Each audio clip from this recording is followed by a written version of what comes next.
attempt 2. This is hopefully it was last one I checked up. It was super laggy. Now it seems like the connection is fine, but you know we'll see how that goes during the stream. But let's have a little look. So we're a little bit early, only a couple minutes in. You know, before we have the start of this highly anticipated game. There we go. Luckily, I have all my stuff already on my, you know, socials. So we should be all right. Let me just check. There's nothing wrong with it. The last thing I want it to do is start fucking up. And then, oh, everything. There we go. All right. Let me make sure we're all good. Connections looks fine. We don't have as much jitteriness as we did last time. So we're all good. There we go. As I was saying before, Dragons are playing odd. They're playing a lot of zone coverage, and it's confusing me of why they're playing so much zone coverage. Milan's defense is looking... I say that, and then Donadelli goes for a good run. He looks vulnerable. Let me turn down this commentary a little bit. Even that's still a little bit jittery. There we go. Right, I don't know what's going on with the Wi-Fi today. If Rishi Sunak decided to, you know, dox my house because I haven't started doing military service. But here we are. We're going to start trying to get into the Surge versus Ravens in a minute. That was going to start up in a couple... Probably about 5 minutes. I will check in now while we got time out though. Let's have a little look. You never know. Let me mute this phone too, because everyone decides they need to message me as soon as I start going live. Okay, so they've not started yet, so we're all good. We'll go back to Milano game. Yeah, Flores Calderon ripped a big gain just a minute ago. They've started to open him up a lot more. Milan have finally figured out that they can move their receivers around, which is nice. They haven't been doing that at all this year. But Barcelona are on the red zone. And aside, they're getting there. I think Barcelona. They could. The weird thing is, Barcelona might actually be 3-2, and I didn't think that they would be 3-2 at this a couple weeks ago. But the good and bad thing for the Dragons, I think, it's a bit of a double-edged sword, is that they have all of their easier games now, and then it's a fucking gauntlet for the rest of the year. So we'll see how that kind of evens out for them, but, you know, I guess we'll find out.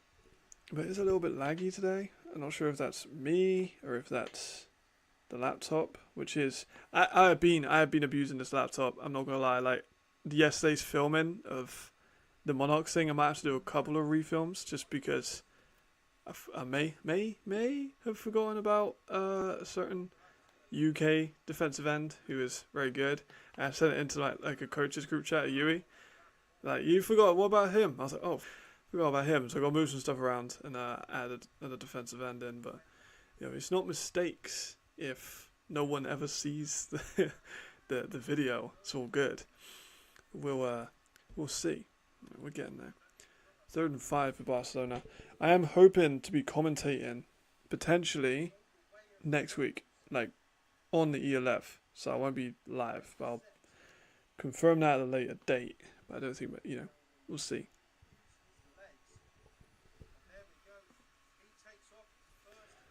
But I need to maybe check my box and see what's going on with this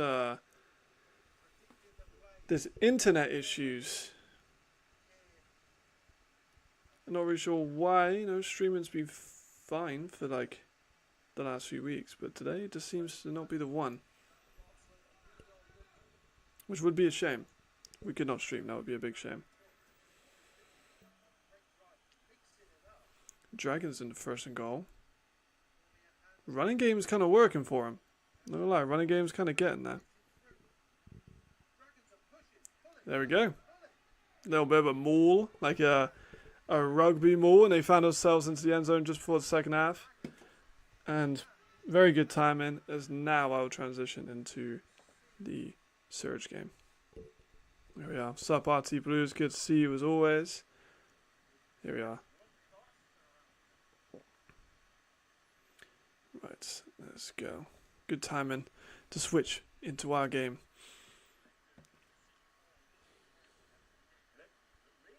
Here we go.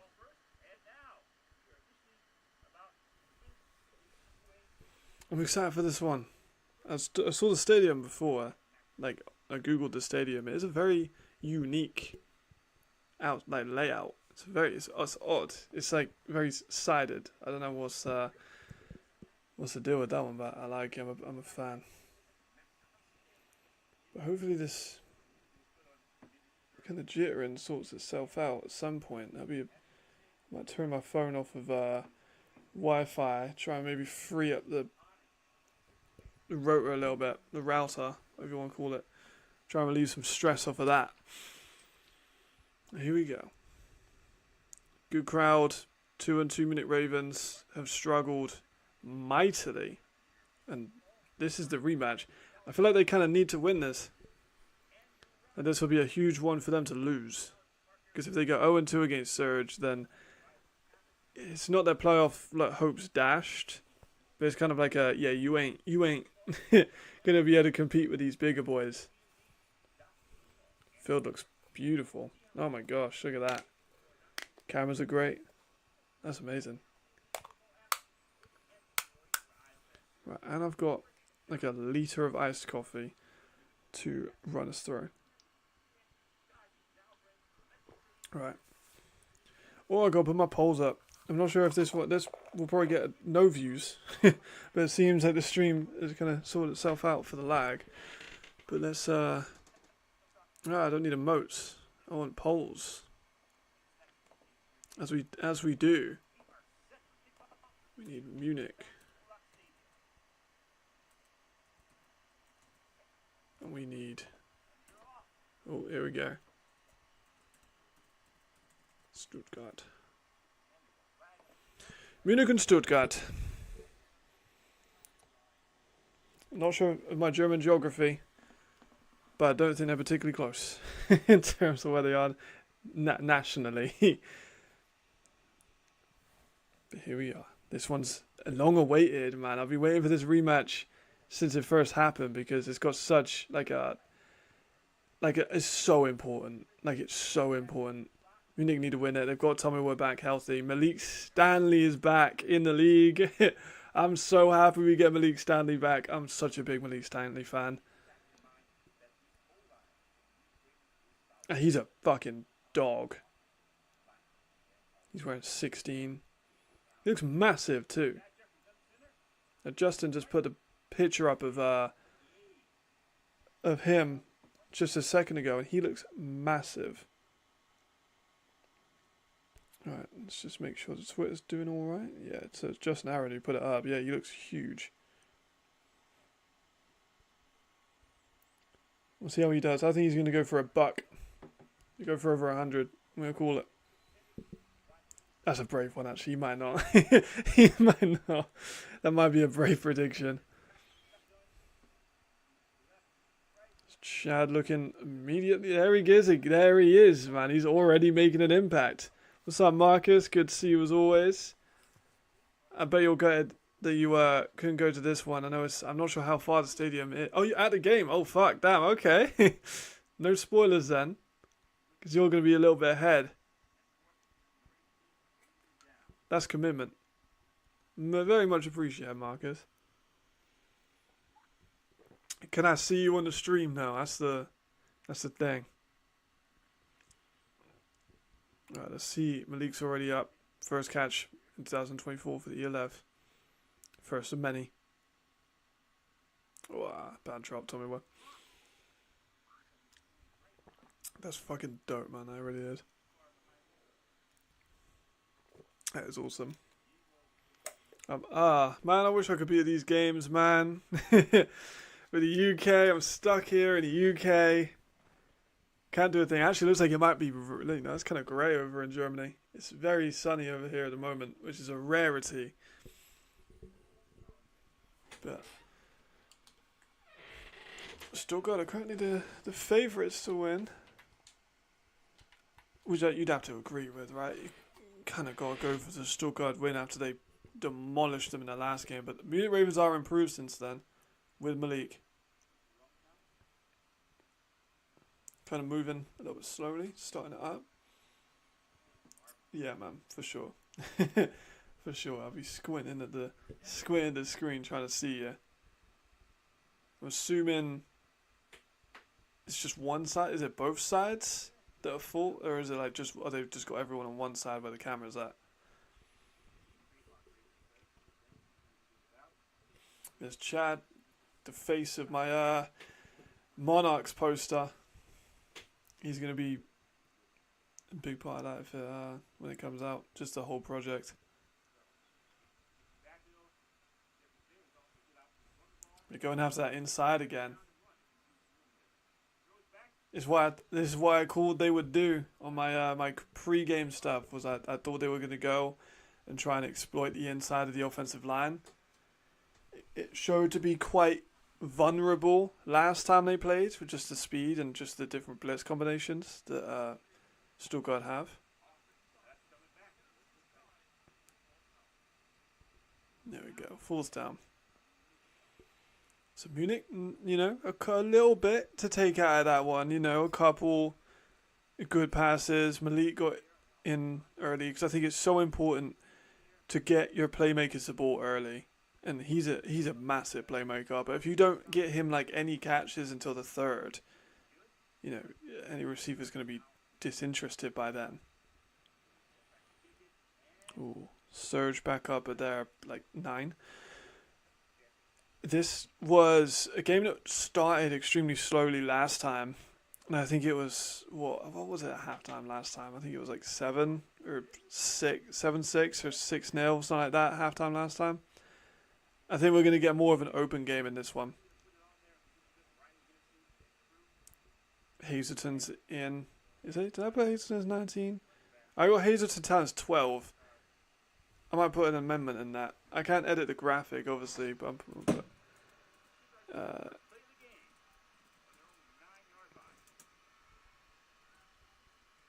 here we go, there's Kantar. Solid run, bit of space. Not 12, man. I used ELFopedia, man. That's how I got that one, but it's not a big deal. It's not the end of the world. I'm sure people will be able to figure out which one he is. That D-line is so fucking... Now, I do still think they need maybe another D-tackle. Maybe in my opinion. Oh, ball came out a little bit fast. Immediate flags. Not much to go on there.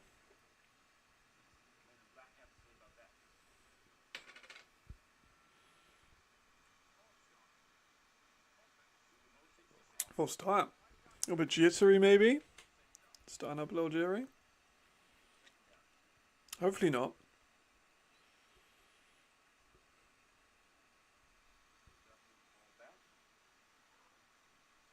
Hopefully not. But Surge have been kind of slow starters. Like that's, you know, over the last couple of games they've improved on it, but against the Panthers they were absolutely a slow starter. I think that could be said about a couple teams this year. Where the Surge just get better with every drive, pretty much. I think that's why it's important to have sustained offensive drives against them. Couple yards. Like if you keep their offense off the field and just kind of get them cold, that goes a long way. I'll look for you, Marcus, but you know I can only really see the field at the moment due to the broadcast.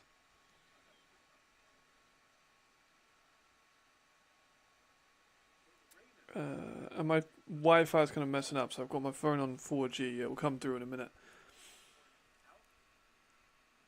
Okay. More like communication issues.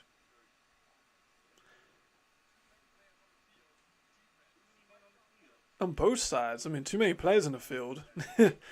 That's not good. Like for a start of a game, that's pretty damn, you know, worrying. Just saying.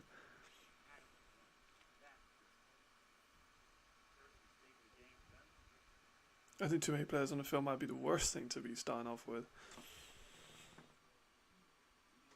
Just shots of Kendra, not with the defense. There we go.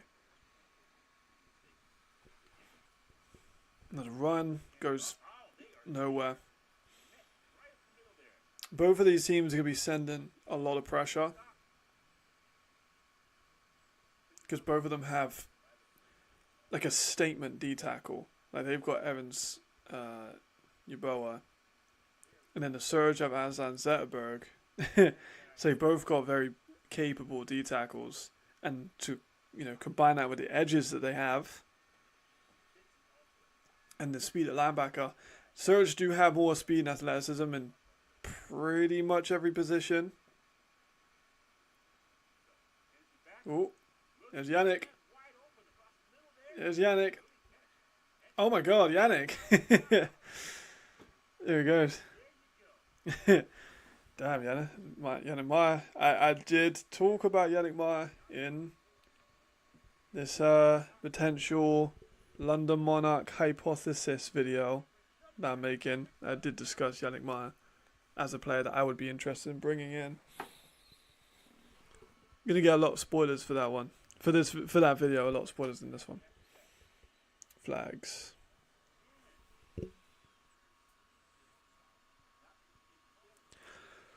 So that's 2 offside penalties from the offensive standpoint already. We've had too many men on the field for the defense. Yeah, it's a little bit scrappy at the moment. Yeah, Surge have a lot more speed, athleticism on defense. Like that linebacker core is terrifying. It really is. But the Ravens tackle really, really well. Like Nasri is a very capable inside linebacker. Your Evans, who's just ginormous and can just swallow people up in the inside gaps.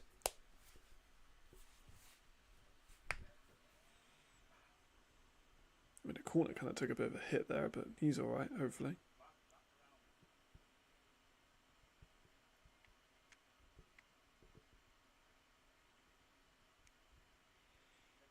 There's Riley. I wonder if we'll see Riley throw a pick today. I've kind of cursed this a few times. I've cursed Jadrian. I've cursed Jacob Sullivan.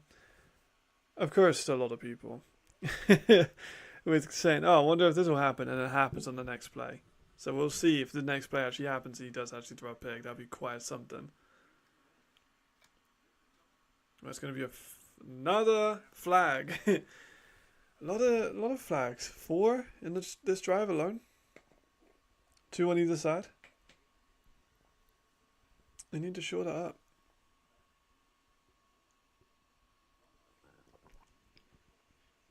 Encroachment on the defense. See you later, Marcus. Enjoy the game.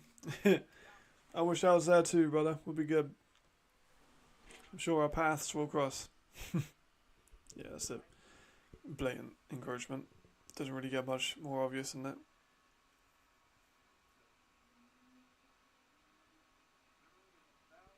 I said it. He on the inside. Riley identifies it. Gets out to Lewis Gaia, who has sure hands. He's such a fucking good receiver. So that's what I'm worried about with if I do your left commentary. I gotta stop swearing so much. I don't think that will go down too well. I get on the left commentary and I'm swearing too much. That wouldn't be very good. Another first down. They're moving the chains, even with these flags. But they're just doing it slowly.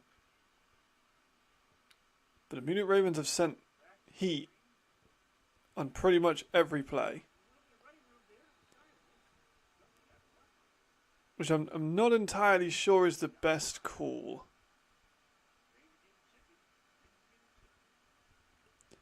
Because Riley's good enough to get that ball out fast. And he has a quick route runners like Yannick Meyer. If he needs to, he has a deep shot. scrappiness already. See how it goes.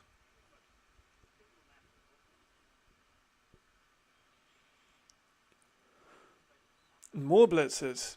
Again, they've identified it. Hennessy just sees, rolls out, offloads the ball. Like, I don't think this is a great idea. they're Surge have just adjusted to it immediately with these short routes. They have that jailbreak route, just like the get out of jail free card.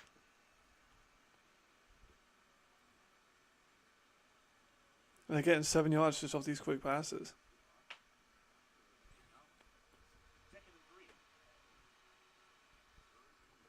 Alright. 2nd and 3. Hand off to Kandai. Run game's now getting started a little bit more. We didn't have that as much. In the first few plays, it kind of got stopped, but it looks like that defense is opening up. I think the Surge have kind of got a number here. I think we could see potentially another comfortable victory. I'm just saying, just saying. They're breaking them down. Offensively, they haven't had many issues. Have they had an incomplete pass?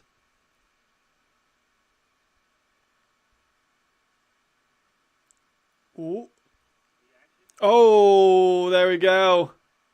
There's Hazelton. He's a field stretcher. Okay.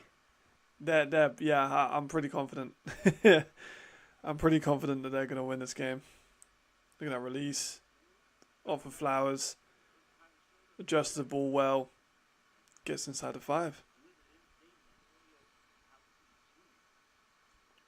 And Riley just put that in a perfect position, just in the cornerback's blind spot.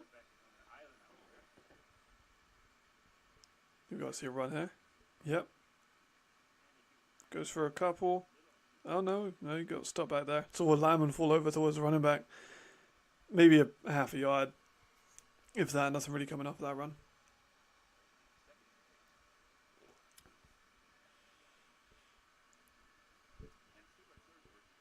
Yeah, he got wrapped up pretty quickly. Stanley Zerglobal. Not sure how to say his name correctly. But he was so good last year before his injuries. And then this year, he's kind of picked up where he left off last year. He's probably one of the best run-stopping defensive ends in the league.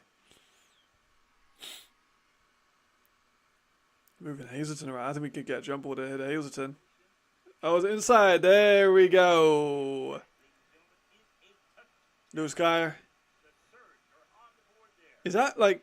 Is he got a touchdown in every game? Let me have a look.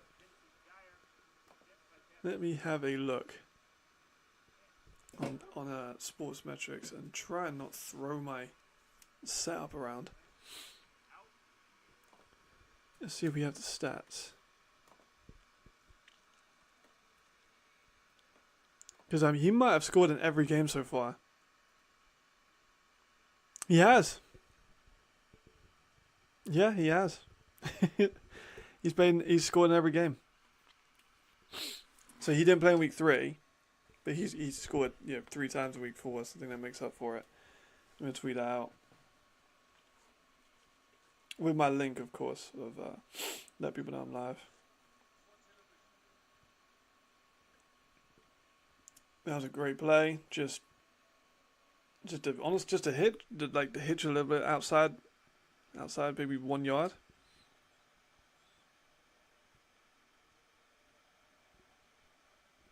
Let me put that in.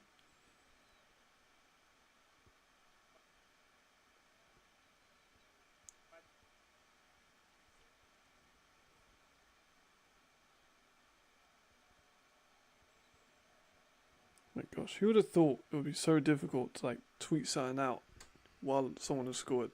There's Daryl Stewart Jr. I'm excited to see him back when he does come back. I like Hazelton a lot, but Daryl Stewart Jr. is different.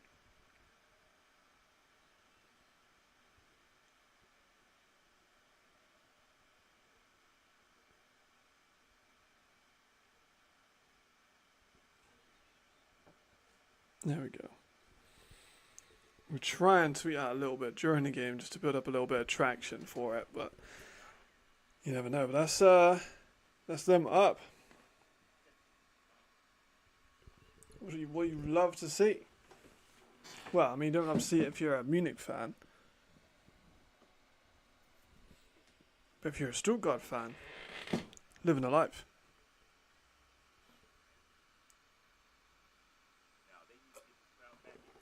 I think now though, you're going to be a little bit more aware that they can't just blitz Hennessy because he will just pick them apart. He's too good of a quarterback to just send pressure out for no reason. You can't do that with Hennessy. Hennessy's too composed to just throw guys at.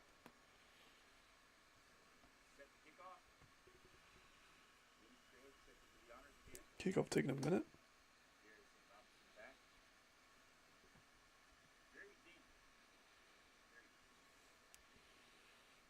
Yeah, I think something's wrong with my Wi-Fi.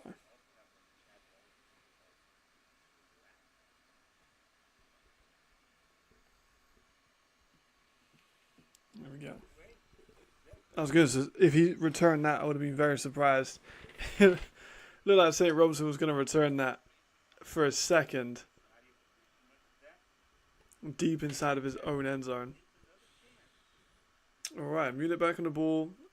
The same issues as last time, honestly. Like the inside pressure from the surge is giving a lot of problems. I think they still need to get the ball to Stanley early. I think they need to get a run game sorted because they haven't had much success with that so far.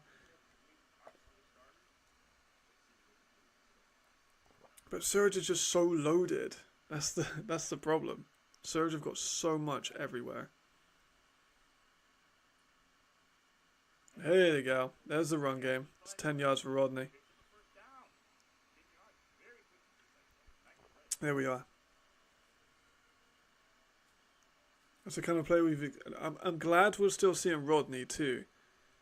Because I don't want it just to be like, Tommy Woods back.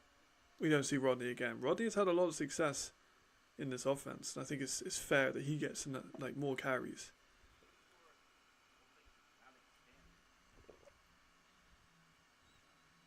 And they go with him again, dual backfield.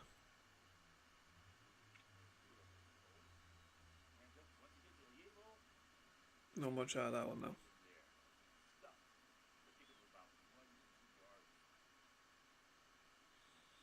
Because Tomo is hurt.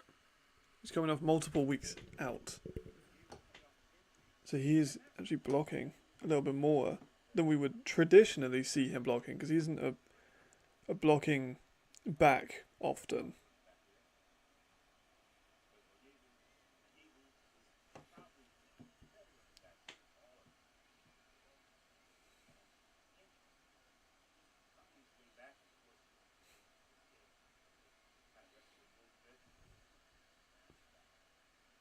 Oh, there we go. Fun space. So another 10-yard gain. There we go. Let's start to move it up a little bit more now. I don't know what's going on with my phone. I'm just going to turn my phone off. My phone is bugging. I'm trying to see what's going on with everything during this game and phone ain't having it. There's another 10 yards there for the Munich Ravens though. Starting to move over a little bit offensively. That's going to be extremely important for him.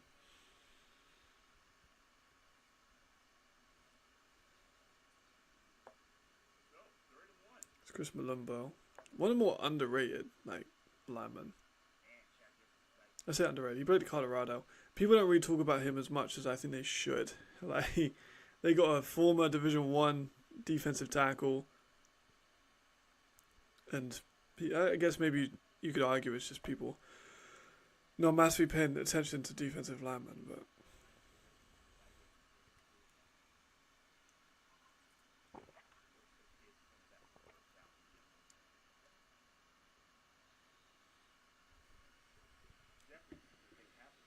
it's Jeffries instructing the line. There's Tommy Watt out as a receiver. 5 wide. Yeah, another encroachment. A lot of flags still, on this defense and on the offense. overall, a lot of flags. We've had, what, 2 encouragements, at least 2 false starts. In the league, like too many men on the field. We've had a lot.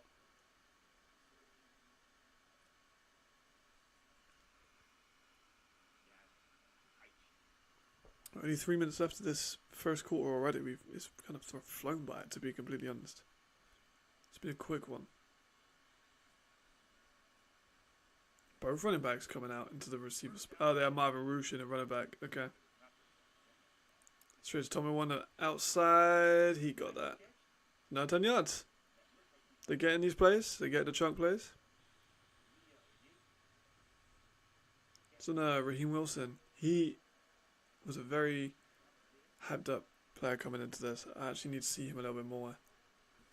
I'm going to keep my eyes on him for a couple plays. He's like what, 46, 45 games in the CFL.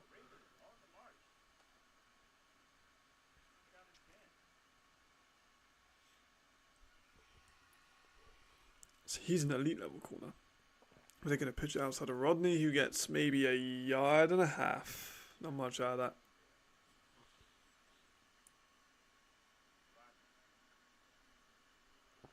Chad Warren coming down.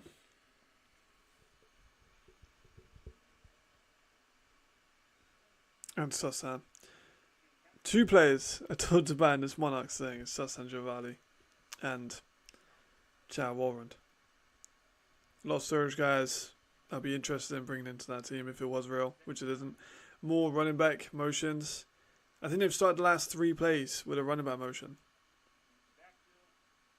So taking a shot. Oh, it's picked. There's Chad. There we go. Oh my gosh, he's picked it. That's his second. Chad has struggled with turnovers in his ELF career because he's been on bad defenses, to be honest. He finally got it. He finally got it. Just broke on that seam. Great. Great play by Chad. Good hips, good mobility, good trigger. Nice. And he's a punt returner as well, so you know he's dangerous to that rock in his hands. Good job, Chad. Let's fucking go. Got the Barbados flag tied on his neck like that.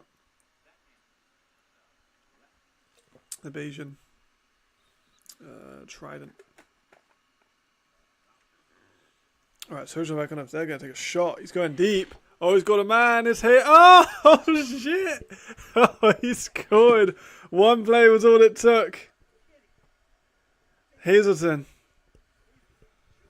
1 play is all it took. Damn. So, oh my gosh. Flowers has been burned this game, I can't lie. He's a field stretcher. That's what he is. He's a field stretcher. Riley is MVP favorite #1, man. Holy shit. Oh my gosh. So, 13-0. What a wild end to the first quarter. It's not even over yet. But like Sergio going to run away with this one. I can't even remember what the scoreline I predicted was. I might have to look at that because I cannot remember what was the scoreline I predicted. Yeah, he just burned them. He's such a great player at stretching that field. Seems like Serge really understood what they were missing too. Like they knew what Daryl was. They just went out and found someone who could do a very similar job in just making them play sideline to sideline. Right, let me look at my own video. I need to see what the score prediction I thought was going to be. That's actually a good idea. I might put it on the graphics going forward. Like I might put it on this graphic that you're seeing on the screen. I might start putting my score predictions. Alright, let's have a look.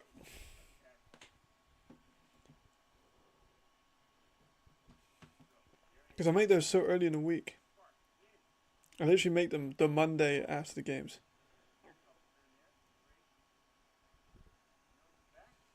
While they conduct the kickoff. That's a good idea, actually. I should probably tie in these live streams with the, the videos a little bit more often, I think. That's probably a good idea. So, Hennessy was a big one, and he's already started well. Like, he looks incredible under pressure. He's diced him up. Exploit the speed inside. They kind of have done that a little bit, but they went more to outsides, with that long touchdown just then. And with the guy, they looked inside. So kind of a little bit of both. And then overwhelmed the middle of the field. Ooh. Yeah, someone's going to get sacked then, but he did well to get out of it and got a couple for Chad. Overwhelming the middle of the field. They've kind of done that so far. Receivers need to step up for Munich, which is true. Still kind of the case at the moment. Away well with Rodney as a dual back system. That's kind of worked. I wanted them to play with more nickel and dime packages, which I haven't been paying attention to if they've been playing more nickel or dime. I don't think they have, because they've been sending a lot of heat.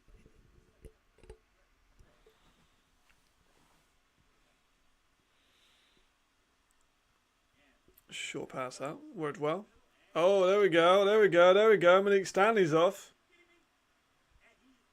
There we go. That's the kind of play you get from Malik Stanley. There we are. He's back.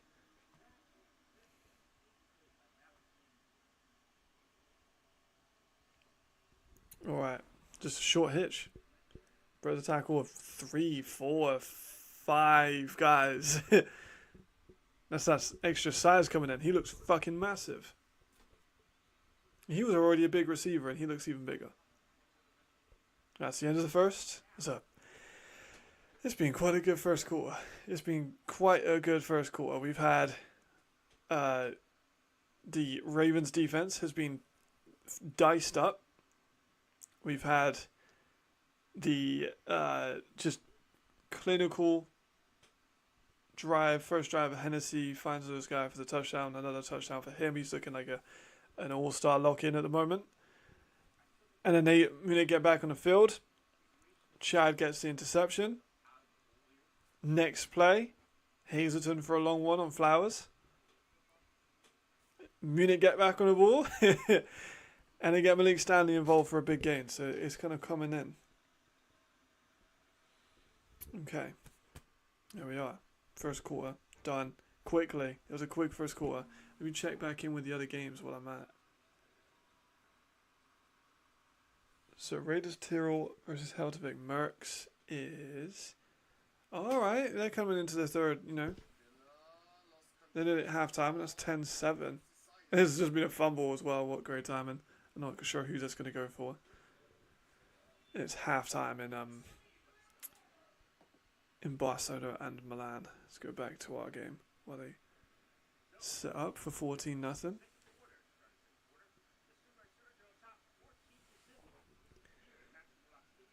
Right, what was the score prediction I said in this one? Okay, I did go for Surge to win, quite convincingly. I was a bit worried for a second there that I'd went for Munich. I know I didn't, but part of me was like, what if I did go for Munich? And I've been saying all this about Surge being so talented and probably the best team in the year left. If Munich go 2-3 and Surge go 4-0, could absolutely see Surge go up to number 1, depending on how well Vienna do. It also depends on how well this next 3 quarters goes. But I picked them to win 38-21. So 17-point gap, so 3 possession lead. So I actually kind of predicted a bit of a blowout. I stand by it.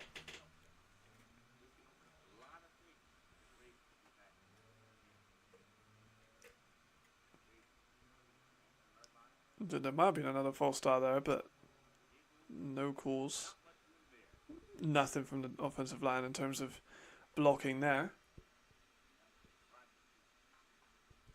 The edges for surge as well. That's a big part that goes under the radar, is how good they are at closing that distance. I mean, even Fettling was in there. He's a corner, and even he's behind the backfield.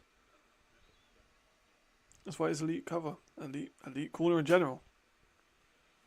I don't think Zetterberg's even playing in this one.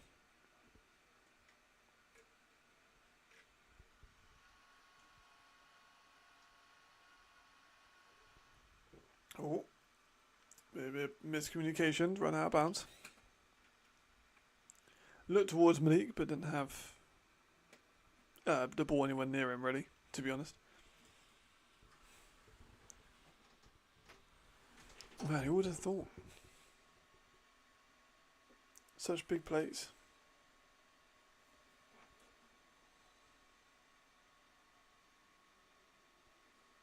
Oh, here we are. Nathaniel Morris put his fantasy in. He's got Gyro fantasy. See, I really wish I could get into fantasy. Like, I just don't care about fantasy that much, to be honest. It's not something I can really get into.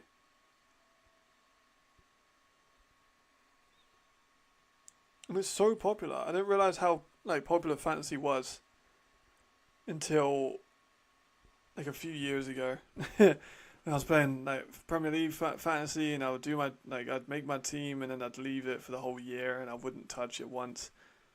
It's kind of the rule in my fantasy football leagues. It's just, yeah, that's the way. What's up, Alex? How you doing? What a game. Right, Munich are going to go for a field goal here. Kicks up. Looks good. Kick is good. There we go. Kick is good.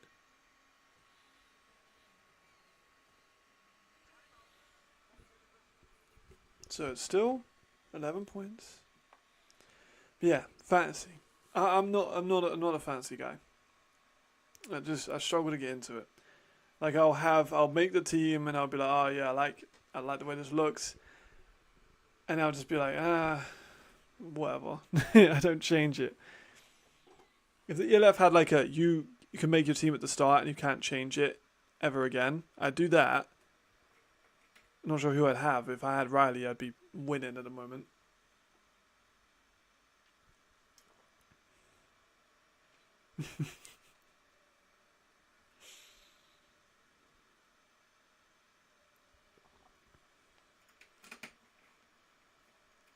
I mean, the Monarchs video is going to take a minute. I've finished the recording. I might need to do a little bit more recording because I may have forgot about one player. And then someone was like, "Yeah, you forgot about this guy." I was like, "Fuck." But I got a few shorts I'm gonna make over the next couple of days just to promote it a little bit more. And then, yeah, I mean, I talked about Chad, and then he got the pick seconds after. Stanley is such a beast. 2 Alexes at the same time. Not gonna lie. So they're still going on. Barcelona and Milan are in halftime. Let's have a look what the score is at the moment, if they've come back. Alright, so it's 6-6 in Milan versus Barca. And then it's, I think it's 10-7 when I checked in last time at Heltovic and the Raiders. To Heltovic, which is kind of mad, I ain't gonna lie.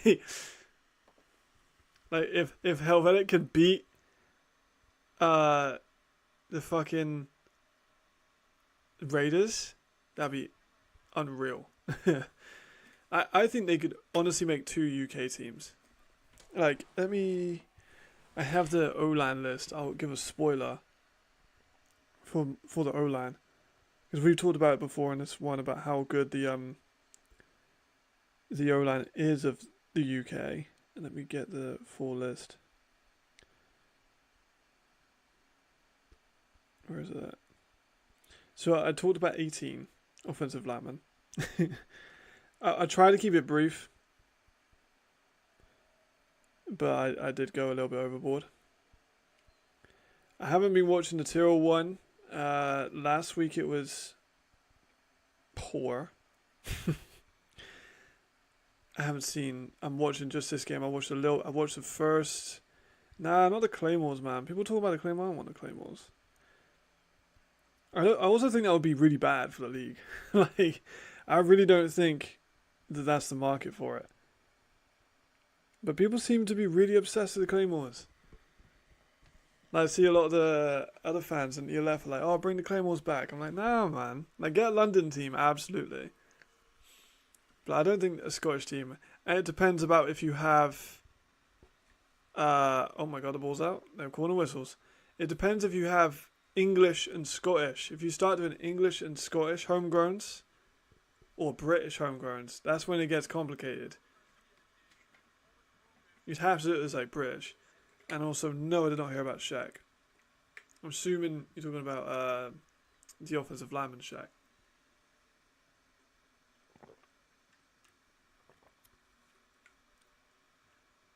Yeah. But also you got Daniel Kane, you got Matt Daltrey, you've got Joe Morton. There's a lot of really good Scottish guys. But I don't want the Claymores, man. I don't know. Like, would it sell? Like, you reckon people in like, also, where were the Claymores? They're in Glasgow and Edinburgh. You'd have to put it in one of them. And then wherever you put it, the other one wouldn't like it. Because Glasgow and Edinburgh anyway.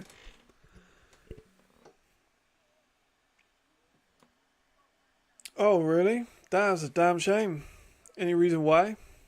Because Shaq's a good offensive lineman. Shaq just needs to relax. Like, Shaq's a very talented player. Shaq just needs to relax. What's up, Oliver? The score at the moment in this one is 14 Surge, 3 for the Ravens. It's been a pretty good first quarter. We're kind of just a couple minutes into the second quarter.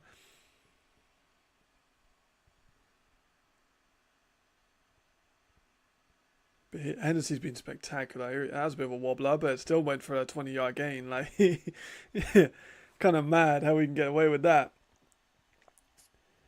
But yeah, this is my first 6 offensive linemen I talked about. So I got Keanu Ebanks, CFL guy, Lewis Thomas, all ELF, Matt Daltrey, all ELF, Lawrence Core Baptiste, IPP, could be all ELF at some point, Toby Letman, and he's a CFL guy. And then players that like were on a bench, for this made up team. Let me just watch this play. Oh, a little bit of trickery. There was a guy with a handoff. He went for a. Oh my god, he's still going. Oh my god, what the fuck? Oh, they blew the whistle.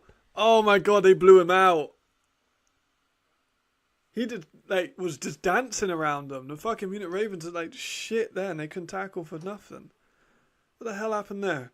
So Guy takes a motion from left to slot, takes the orbit handoff, goes around the corner, and it's just dance around them. His foot definitely touched the white line. Yeah, man, it's tough. More playmakers. I'm gonna guess maybe they go for an E receiver then if they want playmakers. Oh, Centurion's homegrown DB. Who would that be? It's not going to be Benjamin Barnes because he just signed with Helvetic. But yeah, you are right. Ebanks and Thomas are animals. Like ELF guys that aren't even on that quote unquote starting list is like Ben Dixon, Connor Bolton, Harry Sayer, Dion, like Burgess. That's what, 5? So I have 10 ELF British offensive linemen. That's just the ELF guys. That's not counting other dudes. It's insane. It's right again. Leon Helms, fullback, going for 10-yard receptions. Surge offense looks absolutely unstoppable right now. They can't touch him. Zamar? Have a look. Let's see if I recognize him.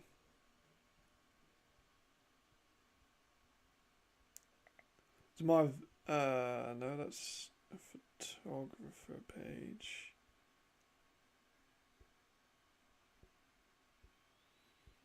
I mean, I can see this is Zamar Faith, but I think he's an American dude. run for a couple.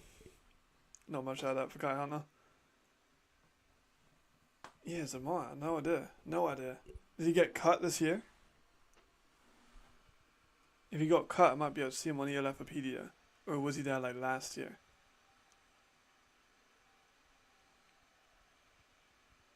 Let me have a look on sports metrics as well. Use all my tools because you have me intrigued.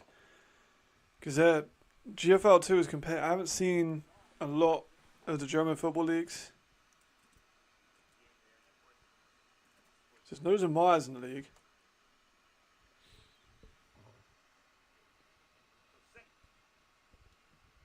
Oh, Tennessee. Skip in the pocket. There he goes, rolling. He can move.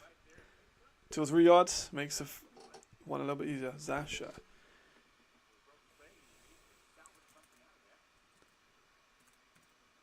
Zasha Donna? Yeah. He's young, 24 years old, 6 foot, 194. Played in 2 games last year, 1 game this year. Registered a tackle. I mean, it's young talent that's homegrown and playing the ELF. So, I'd say it's probably a good move. Especially for a GFL2 team to get a former ELF guy. That's a bit of a steal.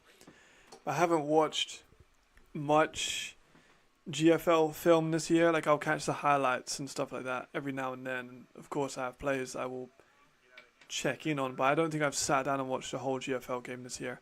I watched a fucking lot in the off-season. But I don't like the website. You know, you can't skip 5-10 seconds ahead. You just got to watch all that dead time. Which is the biggest, like, annoyance for a scout to be doing, is watching all the dead time.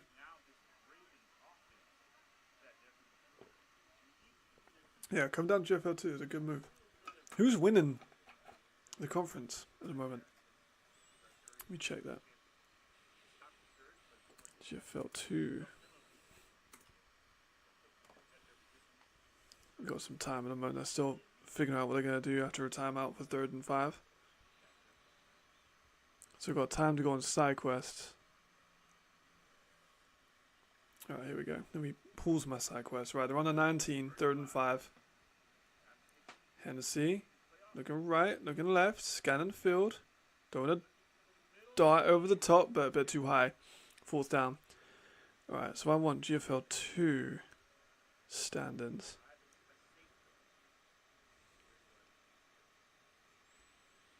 Okay, so you got the Longhorns at 1. Rostock are doing good.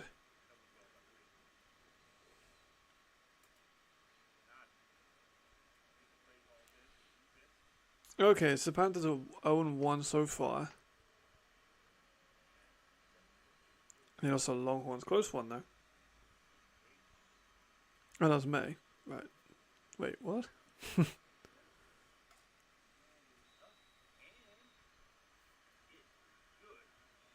You got the crayfish. There's a British guy on the crayfish too. Yeah, there's a Otis Newbury plays for the crayfish. British receiver. I played with him. He also played at Pride, Alex. So there you go. Mutual connection. Otis Newbury. Number 2 slot. Think AJ Carr. He's exactly the same as AJ Carr. They're built the same. They're literally the same height. They're the same speed. They're exactly the same players.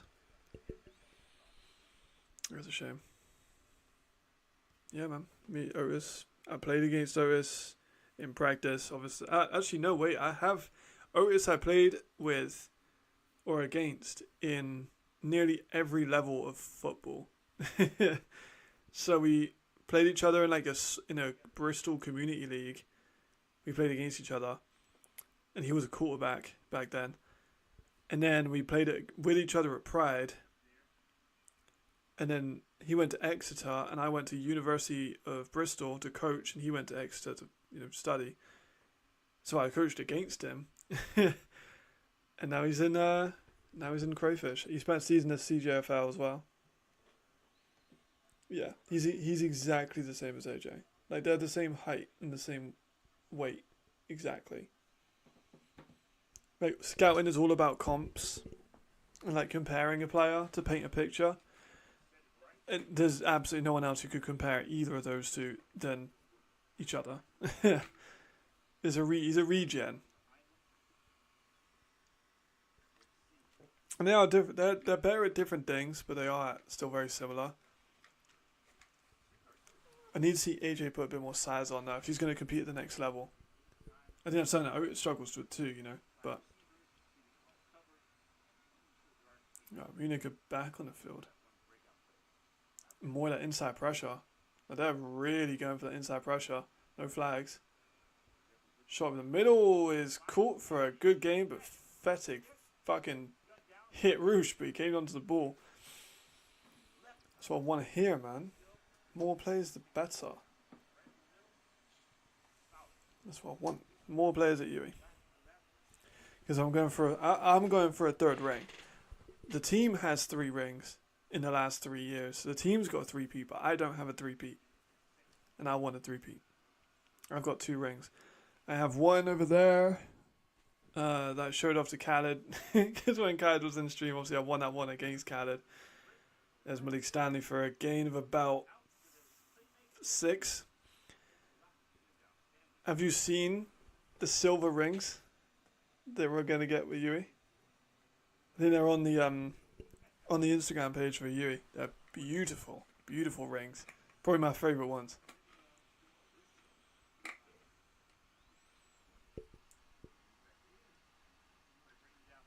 The National League? Yeah, I think it's better.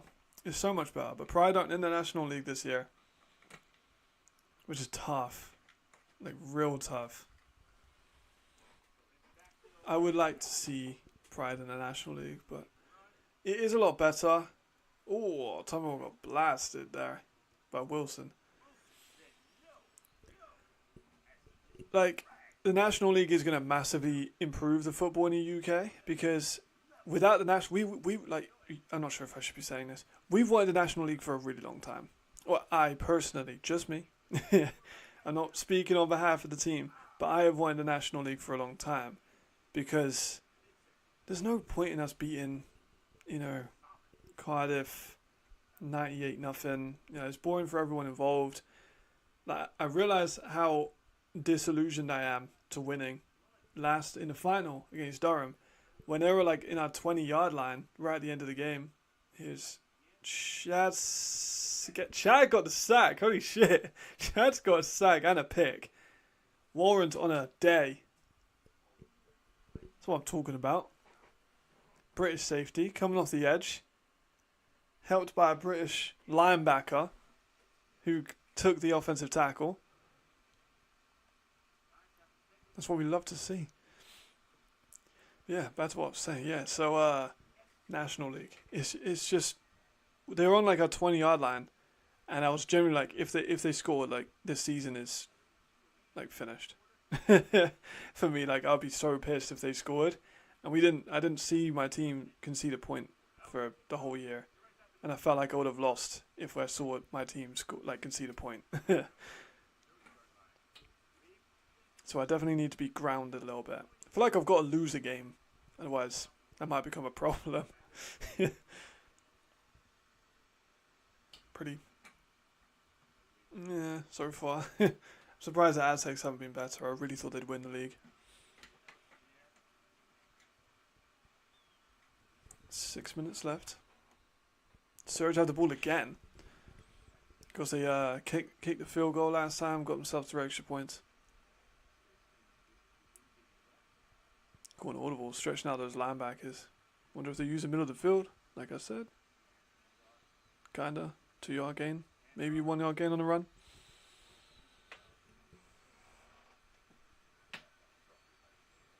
Yeah, like I really thought that the Aztecs would win. I didn't expect Warriors to get both of them. Watching the game later right now. Watching the game. Yes, of course. Appreciate it, Jamal. You're the man, as always.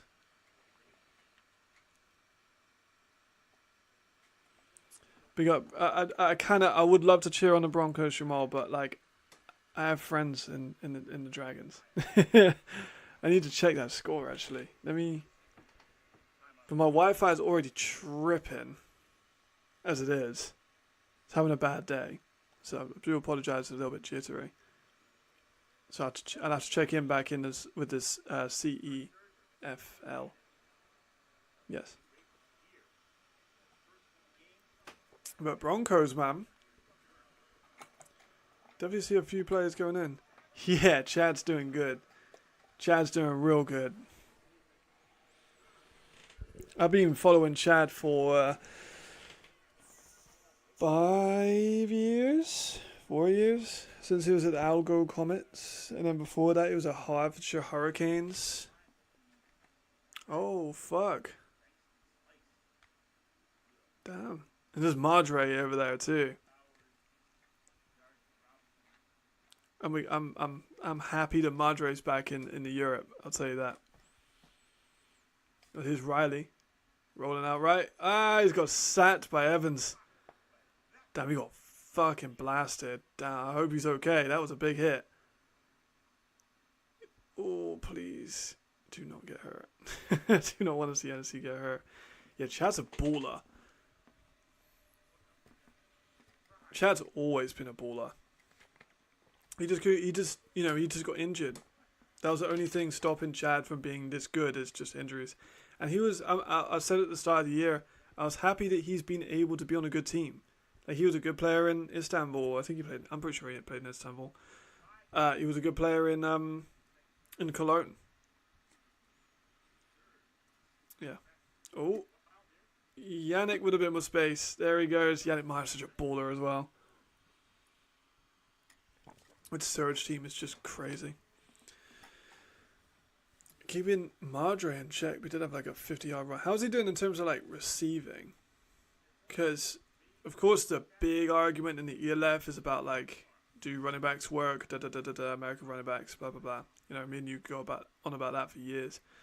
But like, if we're gonna see Madre back in the ELF, he would have to be more of a receiver and a running back.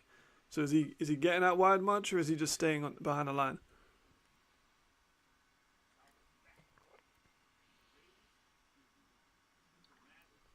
Good stop there by the Ravens, though.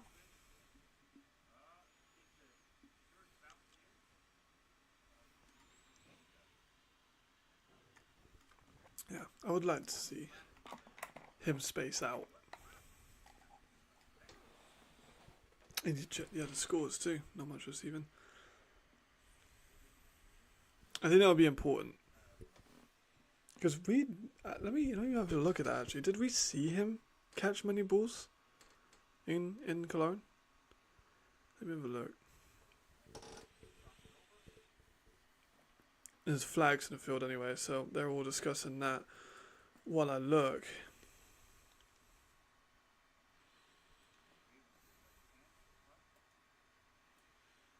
Okay, career stats, Madre London, and we have an application error. How fun. Player database. Let me look at the player database, see if that comes up.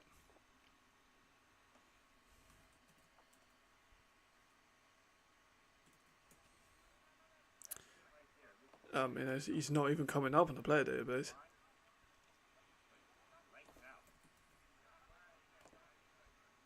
Because he only played 9 games too. Like, we had a good sample size, but not like 2,000 yards is kind of more than you need. So the ELF website isn't working, which is a shame. We have like games. Is games gonna work?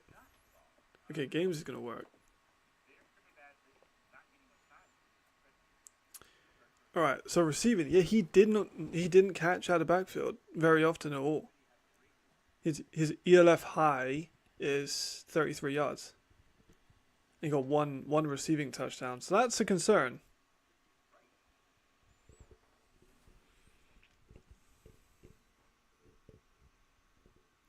That's true. Yeah, Steve McShane. But McShane got injured.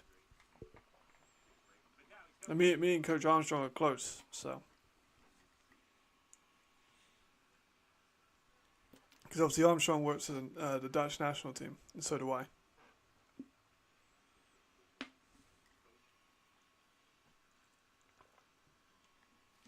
So yeah, Armstrong's a great coach. My fucking boy.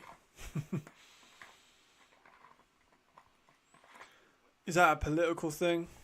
I imagine that's a political thing. I know the Black Panthers and the Prague Lions had a similar thing last year.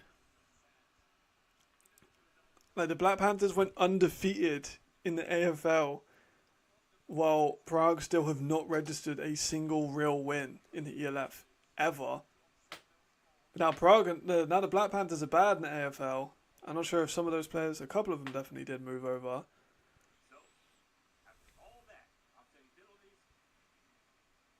But it's weird. I don't think that would happen in the UK. It might happen in the UK, but like if we got one thing, one team, it would be a lot easier. Yeah, man, pride is the devil. You know what they say.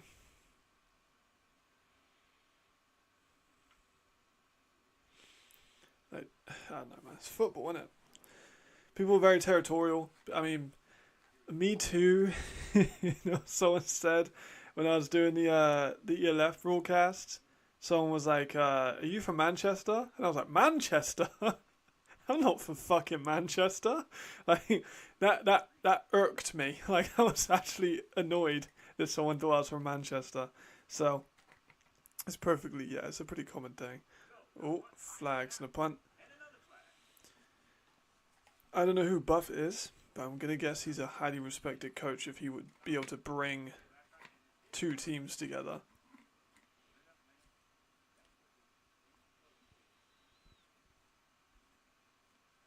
But there are flags.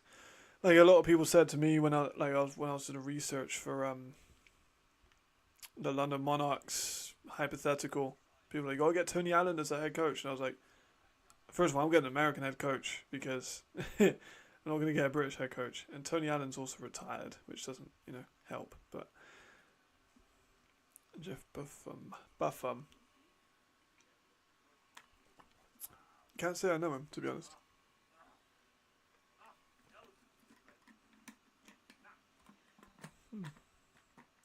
I'm gonna be real. I'm not great with coaches. That's a fucking good question, Alex. That's a real good question. Oh my gosh. What's the That's a really good question. But also, what are the import rules in Switzerland? Yeah, Tony Allen's a legend. Don't get me wrong, but I need an American head coach, and he's also retired. Like if Tony Allen wanted to be part of the London Monarchs, like he would immediately be in that team and no questions asked. But as head coach, I'm not so sure, just because they're probably if there was people investing, they're probably going to want an American head coach. Okay, fair enough. I'm not too keyed up, Alex. You're way better at me when it comes to this kind of stuff. I'm not too keyed up on my Swiss football. Like I know some of the players, I just don't know much about the league. Same with imports. It's kind of done most of the Celtic players. Burn. Right. Okay.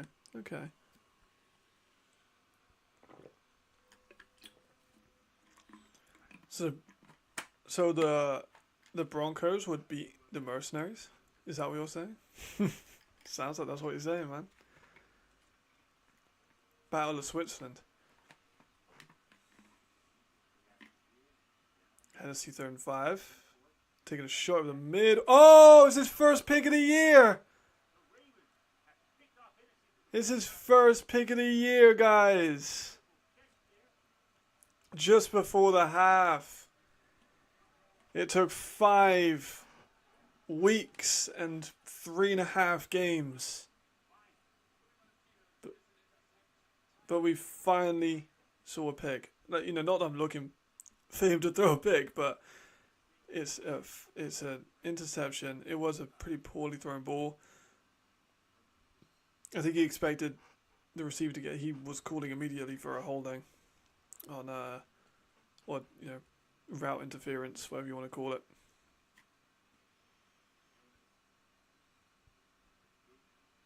This is a little bit too high. It wasn't a great throw, but also a good defensive play. Damn. Damn. So we got 2.5 minutes. They could try and make a statement. Try and get a score before the end of the half. I would tie it up a little bit. Because it's still 17-3, so it's still not particularly close. That's a good way to put it.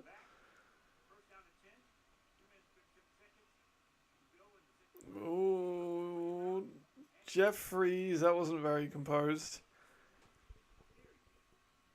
It's one hell of a way to put it. I mean, recruiting is absolutely like half the battle. Especially when it comes to like a country that small. Like Switzerland doesn't have a bunch of players to pull from. Let's be honest. Like, it's not like Germany or France or Italy or Spain. Like, it's by far the smallest country in the ELF.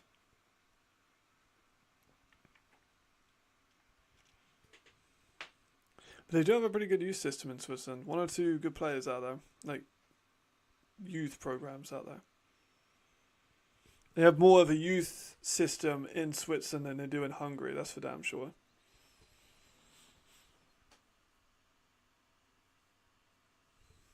More flags. There's been quite a lot of flags in this one. It's a chippy one. It's a conference game.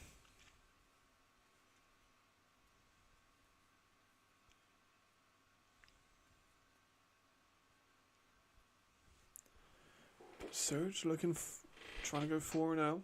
Munich Ravens. Potentially 2-3. More offsides for defense.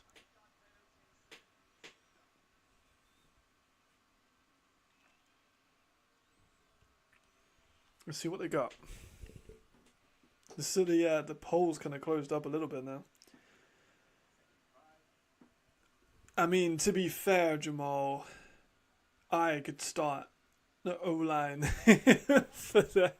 for Helvetic Mercenaries. I mean, I'm not gonna lie. That doesn't tell me much. There's Chad though, he's running out for a first. Try to take on a fucking few people. I'm not very big. I don't know if my hands is gonna be even showing in the actual framing, but I could start for the Mercenaries.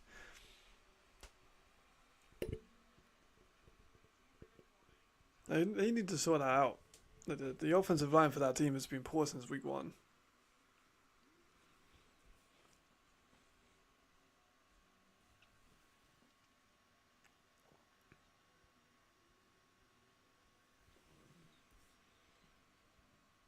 Two-minute warning. I'm going to check back in the other games. They do 2-minute warnings. They always take a while when it comes to this. Oh, it's still close with the Raiders. I just joined in with a decent game by Schneider. But you would really be expecting the Raiders to be beating Helvetic more than this. I've said it for years, for weeks. Raiders play down to their opposition like a lot.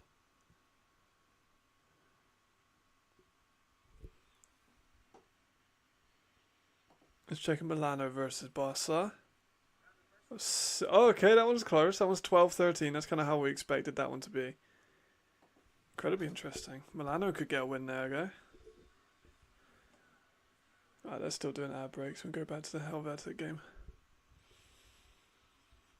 Yeah, 2 or 3 immediately. If I'm building a Mercenaries, I'm getting 3 imports on that offensive line.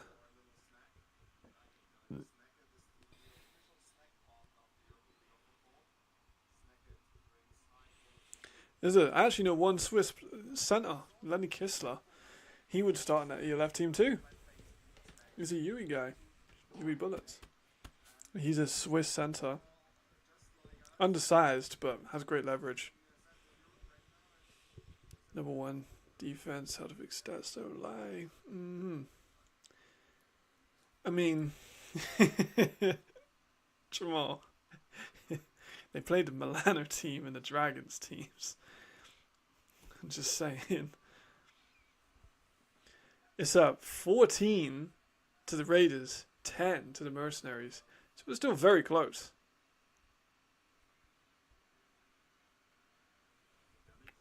Right, join just back in time for the neutral zone infraction. Free play. Going deep. Would have been nothing anyway.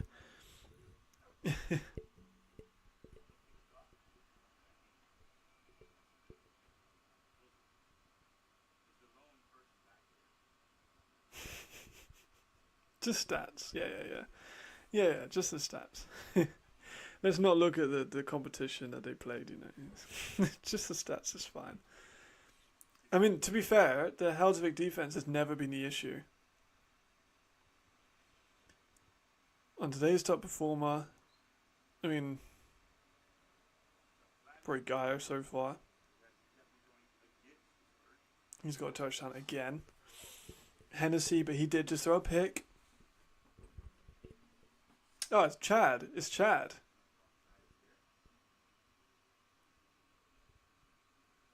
Yeah, it's got to be Chad. He's got a sack. He's got an interception. It's got to be Chad.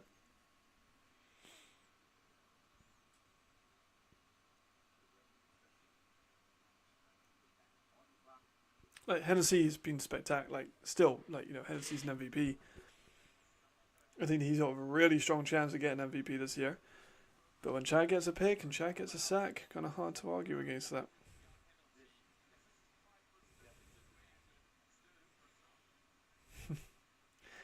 I'm sorry, man. I've still got to go with the Danube Dragons. Chad's got to be the guy. I got, you know, that's my connection to the Netherlands. I'm not Dutch, but I work with the national team, and Fred's the head coach of the national team. So, you know, it's kind of my guy. So I gotta go with the Danube Dragons. And also, I love Vienna. Vienna is my favorite place I've ever been. I did not want to leave Vienna. Genuinely didn't want to leave Vienna. It's been like 2 weeks though. Stuttgart sending 3. Still getting pressure while sending 3 on this Munich offensive line is crazy, by the way. Munich has really not been what we expected them to be. And Surge have been a step above what we expected them to be. He's regressed. But also, I don't think it's entirely his fault. Like, I think that Chad was massively helped, obviously, by having John Shoop, because John Shoop is an excellent coach and also a great offensive coach. And Kendro is a defensive-minded guy. So, you know, there's probably always going to be a step down, perhaps, you could argue. He was out without Tommy for a couple of weeks. He was out without Triple Crown winner Markel Castle. The line's been worse this year, even though it got improved with people like Garrett Brandt. It still got worse. Yeah, man, Joe got to, like, the thing that annoyed me about, like, you know, I'm grateful that Joe Thomas has got the spotlight on Europe, but people were treating it like it was some kind of like Ted Lasso situation, like he was going to come into a shit team and like Europe's got nothing and now Joe Thomas is going to come in and make it the fucking thing. Like, no, it was already good before Joe Thomas got here. And Joe Thomas isn't a head coach, he's an offensive line coach. And the offensive line looks poor.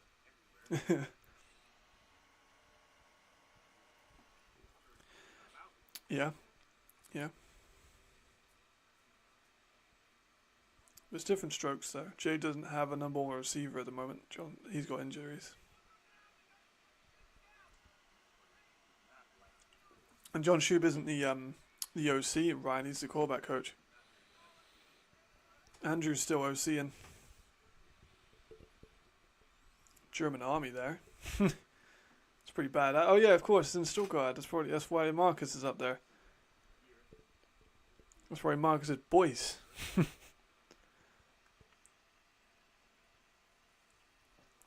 And I thought of you, Jamal. I actually mentioned you in my London video. Because you said about positional coaches not often getting promotions to coordinator roles and coordinators not getting often, raises up to head coaching roles. So I took that into consideration for my fake London Monarchs hiring. Ooh, nearly picked off. Is that Wensler? Yep. Wensler's been good this year too.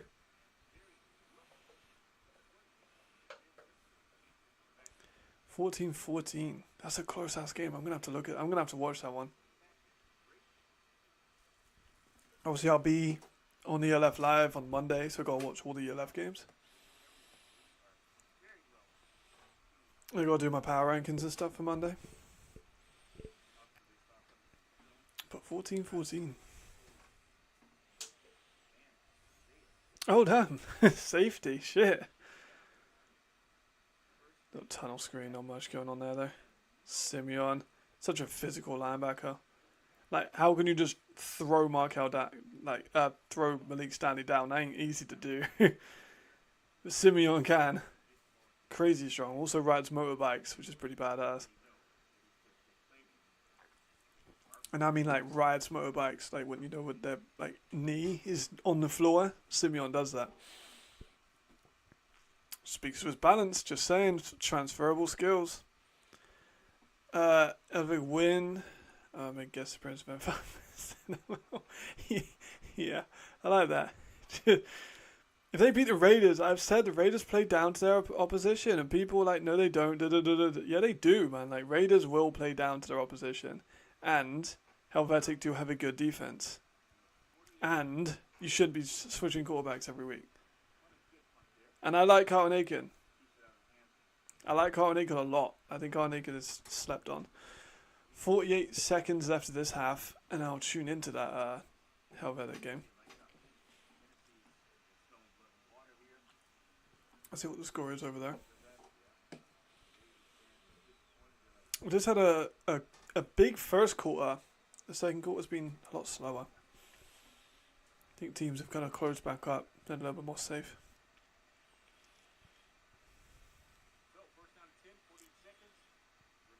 I haven't seen the Helvetic score since a minute ago.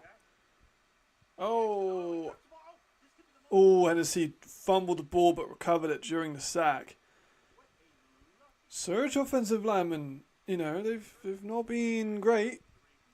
Hennessy's taken a couple sacks. 14, maybe a muff punt or something. Oh my god, he fucking fumbled the ball. He was so lucky he got jumped on back on that. Jesus. Damn. I really wouldn't have thought that the Broncos would go all the way to the final, let alone win it. Right, they're going to nail the ball out, so I'm going to switch over to the Helvetic game. Oh, you're damn right. It's 16. What the fuck?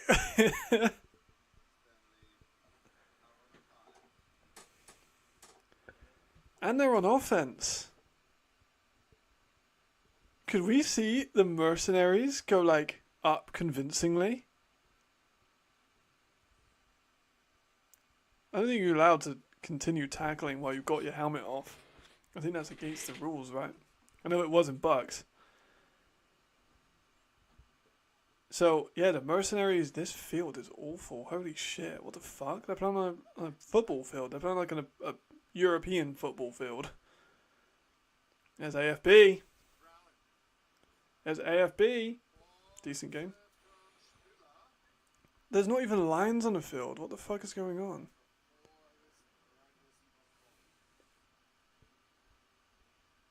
I'm confused of where the lines are. I can't even see them on the closer replay. That's weird. There's AFB though. I did get it. That AFB knows his nickname is AFB now. It's been confirmed. I know you said that you told him or someone he knew, but it was seconded that he knows that's his nickname. It's Aiken taking a shot. Oof, off the hands. Imagine this offensive Leo, man. It's true, you did get new ownership. So, wait, yeah, so I wanted to ask about this. So, they switched owners in the off-season, and now they've switched owners again? Or is it just like an additional owner? Like they've, split some shares up or something? Fourth down.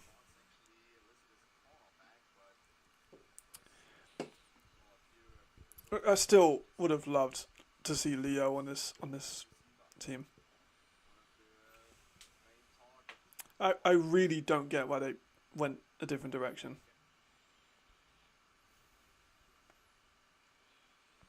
Leo would have been better than every other receiver they brought in.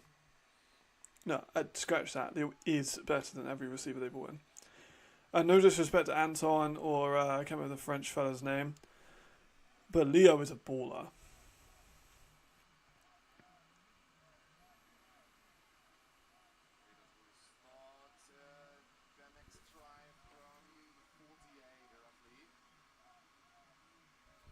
They would have been a lot better with a second receiver to take some pressure off AFB. Here we are, though. Cozy Perry. I need to look at, oh, wait, they've changed the score. They've changed the score. I mean, he just fucking ran for -5 yards. So, what's the score? Because now it's gone back to 14-10.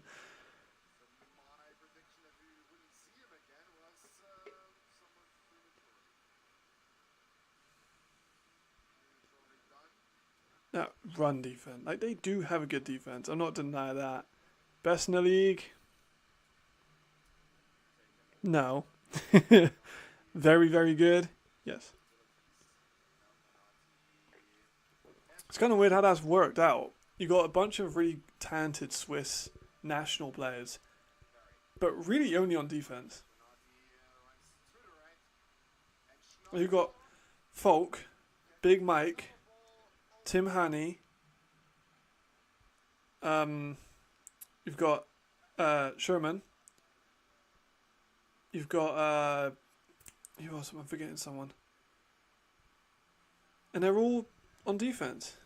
Don't really have like a big name on offense that's Swiss. Interesting how that's kind of worked out. Are there more like offensive weapons on the other Swiss teams? That'd be what I'd be interested in seeing. You said about the offensive line.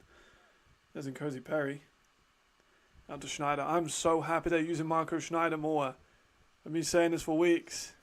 They need to use Marco Schneider more. He's too good just to be left as a third or fourth receiver.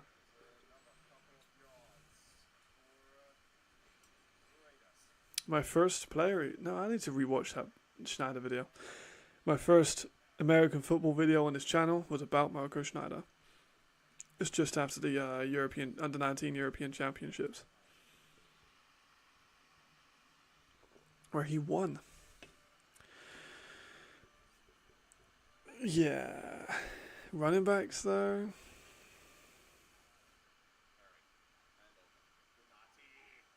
I don't know. And you got to take into consideration it is the Dragons. The Dragons don't have a very great run defense. I got a light joke, but it's something. I'm surprised that they went running back again. I really am. I really didn't think they would. Like, I heard they were going to go for a running back maybe a day or two before they announced it. I think it was about a day before they announced it. I was like, what? Really? Or another running back?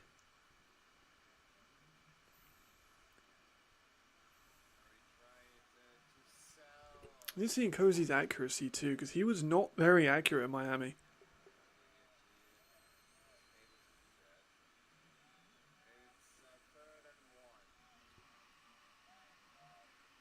It is crazy though that like he went from Miami, 100,000 people, to now he's playing in front of maybe like 20 people in the Mercenaries Stadium. Where are they? Like, where the fuck are they playing?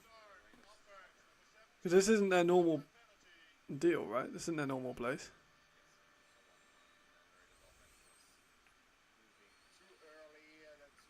Odd. Check back in with our things, see if they're started up. They have not started up yet. Let's go with the Milano Dragons, see what the score is there.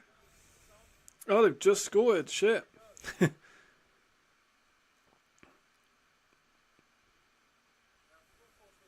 It's a drag. First of all, they kicked a PAT. So Bronkhurst rolls out, gets it to Crawford. Okay, that. All right, that was all right. Jock. Fair enough. All right. Fair play. Fair play. Leitchi, yeah, of course. That's what I'm forgetting.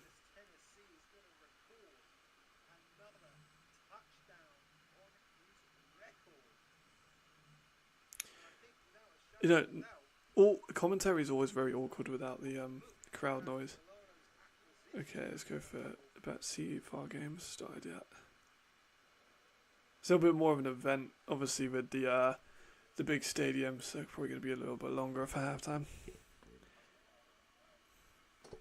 Yeah, like, there's so much talent on that Swiss defense, but offense they just lack like a spark plug. And you managed to keep Ken Hike too. Like Ken Hike's one of the best corners, if not the best corner in the league.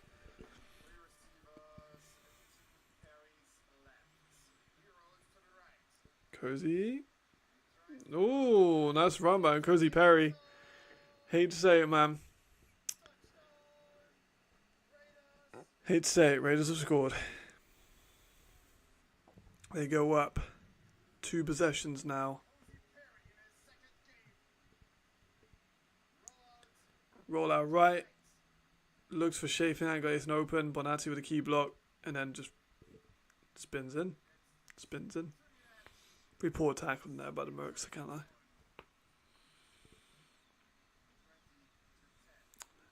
So 2010, they're going for the 2-point conversion, which is interesting. Oh, no, they're not. No, they're not. Looked like they were going to go for the 2-point conversion, and I was like, what use does that have? Let's check back in with our Milano game.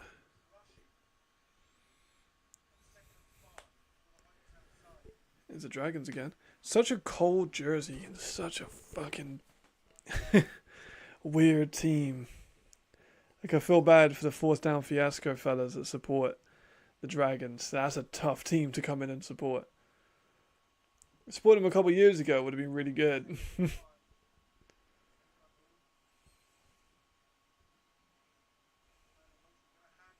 There's a run for about 4. What's up, Marcus? How you doing, bro? If championship, you want to see who you think will make it. I think Stuttgart are on a very good chance of making the final. How would it work with the Yeah, Fire, I think still have got a really good chance. You know, I'm not a Fire fan, but I like the Run Fire. I can't lie. I think we'll get a rematch. I think it'll be closer this year, though. Like you said, Jamal, you know, you were right. They are a beatable team, you know. But, yeah, I can't see you, Marcus. I probably can see you. I just don't know it's you. But in the other games, they're kind of doing pretty good. So, Oh, they missed the PAT. Of course they did. Raiders kicking has been awful. Yeah, Nick's around. Make sure to congratulate him on his recent engagement. What a fucking legend. Flags on every single game currently going on. Not fun.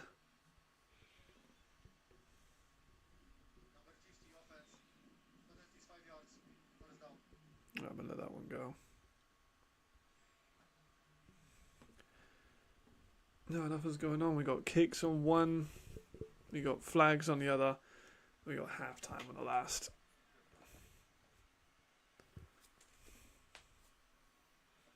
Come on, bro. What are you doing? At least the lags kind of stopped being an issue though. That was very frustrating. Because I'm watching like the stream on my thing and it was laggy as fuck. Power Surge would be really interesting actually.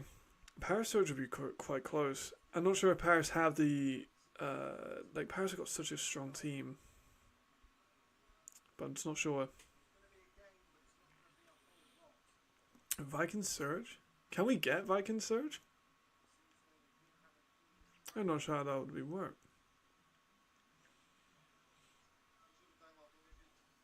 Vikings defense is incredible though. Vikings defense is sublime. I would like to see, I think maybe a dark horse would be... Who's a dark horse? Let me have a little look at the actual standings.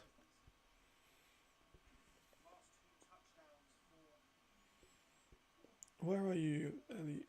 Where am I going? There we are. So I can fit Yellowpedia on my saved. I can find it. Madrid Bravos are a bit of a, bit of a rogue one to make it to the final. Could they? Absolutely, I think that they could. Man, that'd be interesting. I can't lie. Have a Madrid final would be fucking lit. Tell me you wouldn't want to see Madrid in the final. First year franchise. Now that would be a storyline. Because they can. They've got all the talent the Dragons had a few years ago. They're just better. I generally think that this Madrid team is better than that Barcelona team of 2022-21. Potentially. The Dragons had... Dragons did have... What? Really? You're kidding me. Let me check in. You're kidding me.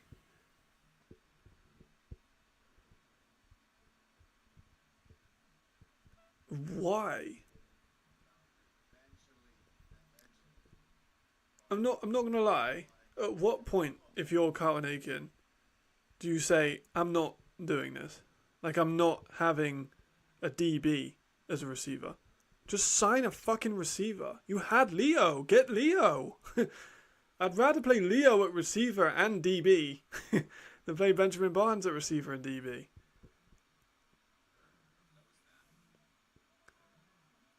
I mean, just drops there, like, the same thing. Like, what the fuck are they thinking, bruv? That's ridiculous. That's actually ridiculous. Like, whoever did that needs to be fired. Like, that's unreal.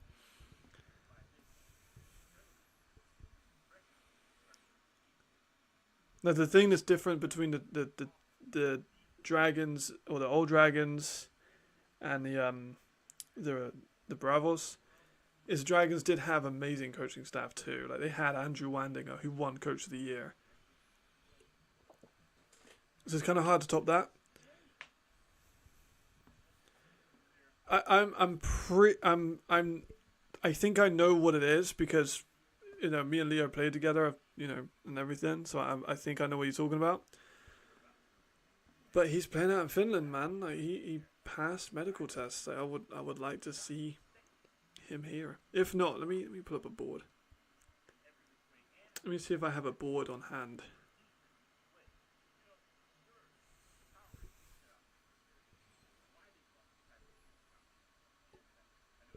Alright, let's get my receiver board up.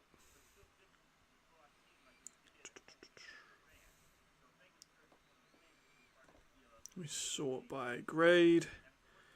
Alright. Receivers I would rather have playing in my team rather than a defensive back. Simon Fons. Obviously. Someone like, let me go down some of these guys I haven't graded too much.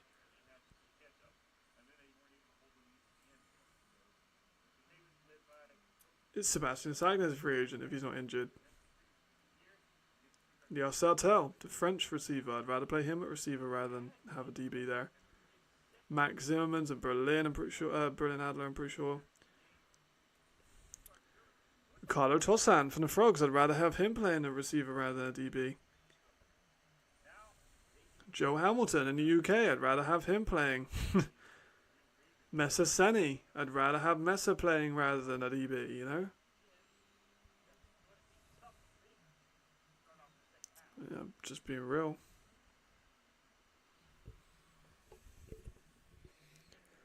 I'd rather have those guys. If you don't know who Messa Seni is, holy fuck. Is he an incredible athlete? Very raw as a receiver. He's a project receiver. Well, do talk about him a little bit in the whole thing. The whole ELF Monarchs thing. Benjamin Ploux, yeah. Exactly. Like, there are many players I would have still had Leo. But some, like, the French league is just like French league I think is ending next week or the week after. The Austrian league isn't that far away from being done. The Spanish league is done. The UK league is free to pick from. Like, the UK league you can take for anyone. You could have had Joe Cassidy. Joe Cassidy's not a receiver, he's a defensive back. But if you wanted a defensive back, you could have just fucking had Joe Cassidy, former Dresden Monarch, currently at Aztecs. I'm back on the Surge versus Ravens game also. Could have had Joe Cassidy, could have had Jason Salome, both players for Dresden a couple of years back. Jason was more recent for Joe Cassidy. But Leo Sartel would have been a good example. The French receiver, he would have been better than fucking DB.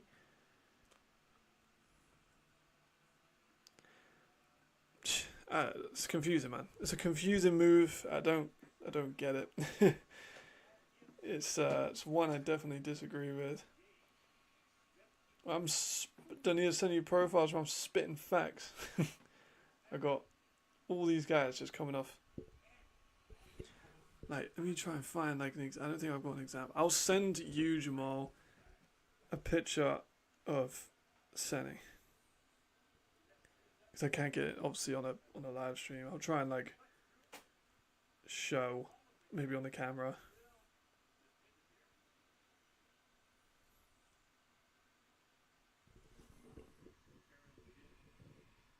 Like, he plays for the bits. Yeah, so like not in a position. Plays for the bits. Absolute fucking 6'4", 6'5", 220. Ooh, they're gonna call that incomplete. That was nearly a fumble. So let me send that to you, Jamal. I'll send on the Athletes Forum 1. Like, again, he's raw, but I would rather have a raw receiver, pause. I would rather have a unpolished wide receiver than play a DB at receiver.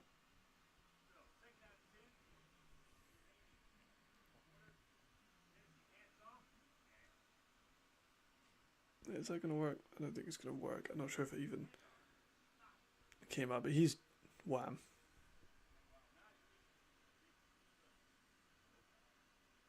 Like I said, incredibly unpolished. But if he had a very great receiver coach and a bit of time to develop, that's the only reason why he couldn't be a star in this league.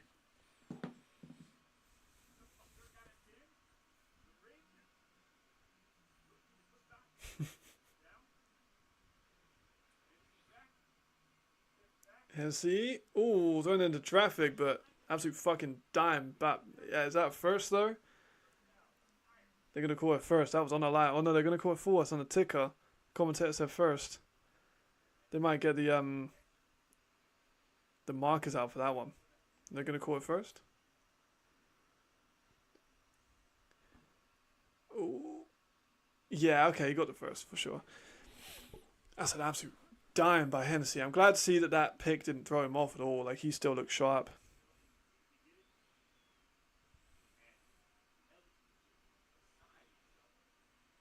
Yeah, Edison does not look happy. Ooh. Oh my god, what a fucking catch, man. Yannick Meyer is incredible. What a fucking catch. This dude is too good. They just get... Oh my god. This high point in on that ball was incredible. He's a monster. Look at that. Through contact. Holds on to the ball. What a baller.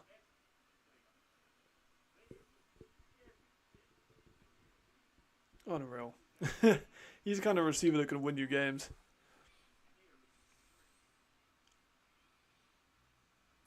Sure, not a pass out. Hennessy spreads the ball out a lot as well, which I like. Mr. Weidman.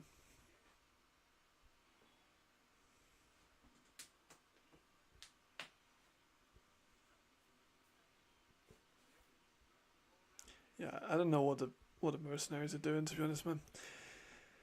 It is such an odd decision to go with defensive back for an E. Like, you don't need an E defensive back. I really don't agree with that move at all. If I was scouting director for the Mercs right now, damn, that was a good fucking little bit afters. There we go. Great play there by Hennessy there. Very heads up. If I'm the mercenaries, I am releasing half of the E's. I am building up the offensive line, and I'm getting some receiver help. You don't need, like, Fortes is fine. Makes sense. Like, you don't need another DB there. Like, I do think safety was a weakness on the Mercs defense. I think that's pretty obvious if you watch the tape from last season or the start of this year. So having Fortes is fine, but Fortes is a kind of injury prone. And then to bring in another one, just no. And to release a receiver, one game in, and then they released the other receivers. They released Leo. They brought in Leo, who is Carlton Aiken's former receiver in Poland. They release him, and then they bring in two new receivers. They release one after one game, and they release the other after two.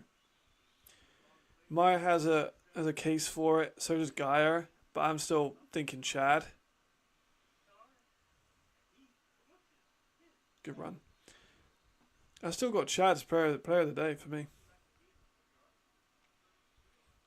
Like a pick and a sack. It's hard to top that. Did real well.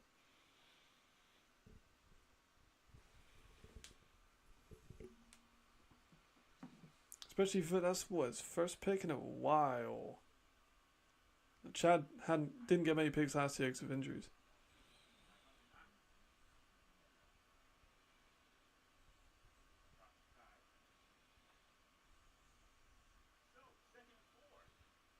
Oh, there's Geyer again. Geyer might be making a case for it though, Alex.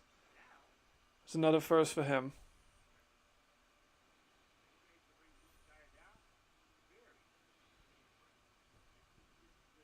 He's absolutely making a case.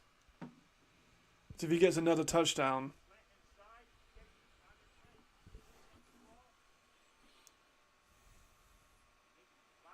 Flowers has had a bit of a bad day. I can't lie. they've won at Flowers quite a bit. Oh, jump ball. Yeah, well defended. Nitzelander. Going for flags. That's not a flag.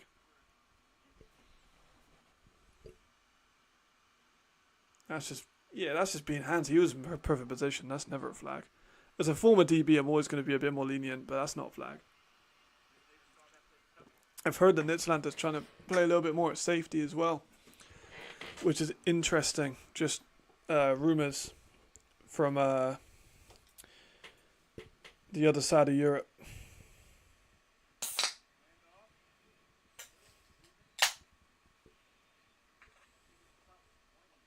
I mean, I am a sucker for positional flexibility. I can't lie. I talk about that a lot in the London one. It's positional flexibility and how much I like players that can play in multiple positions.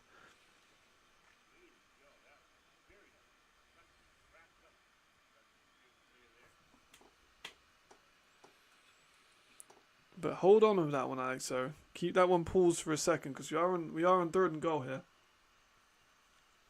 It's going to be a likely pass, which it is. Hennessy inside, Steigerwald. Man, Steigerwald's had such a good year. I'm so happy for him, man.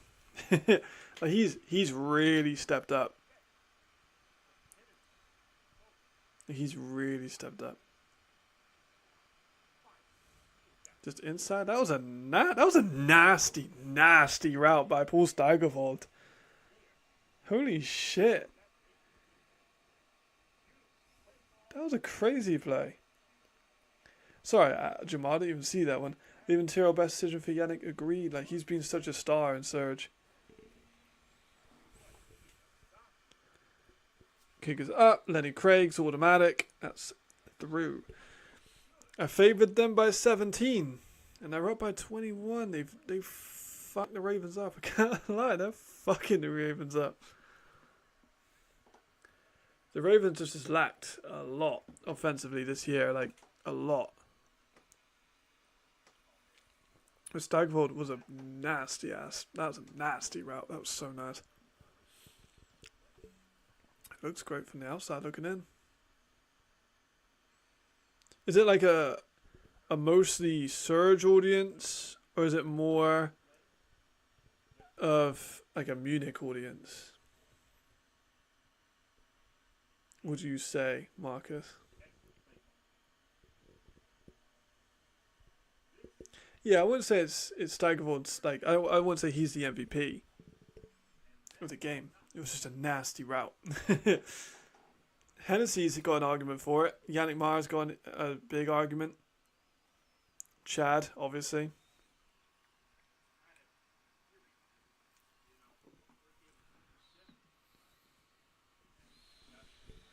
Yeah. European audiences are so much better than American audiences. We all know this. There's no sporting event in America. I'll die on this hill. There is no sporting event in America that can live up to an average Serbian basketball game. Not one. The Super Bowl doesn't have as good of an atmosphere as a random Serbian basketball game. I'm gonna die on that hill, and I've been to neither, but I've seen both on the TV. The OC for Surge needs a lot more credit.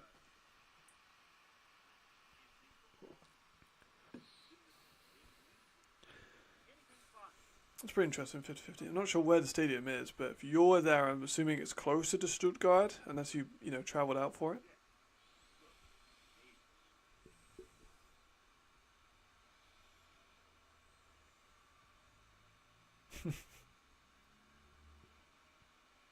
It's true.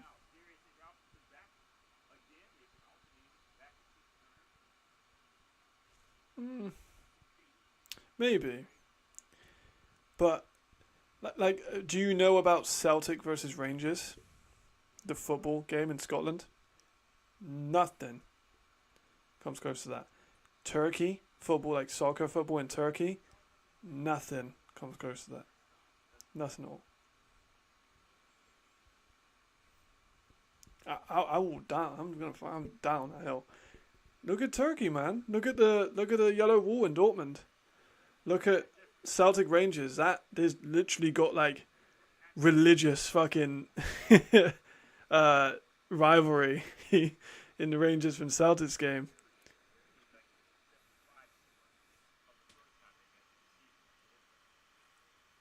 Like yeah, like college doesn't have anything on the like. Look at Red Star Belgrade. Some of their games, good tackle.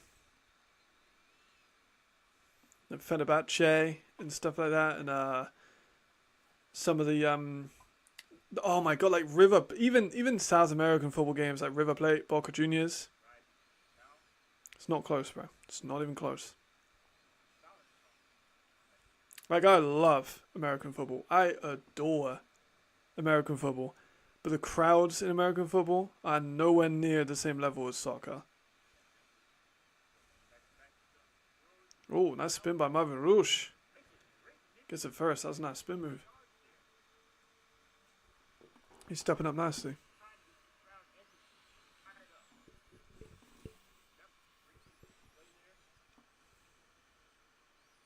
And also chants. American football chants are shit. Defense shit. Like, I've been involved in those chants. I've chanted those chants. They're shit. Like, defense. Terrible. Terrible. Well, I believe that we will win. No. Screen. We will win a nice run.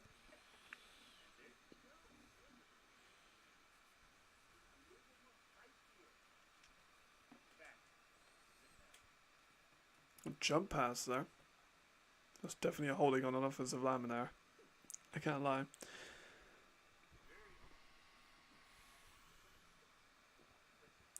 It's been a slow one.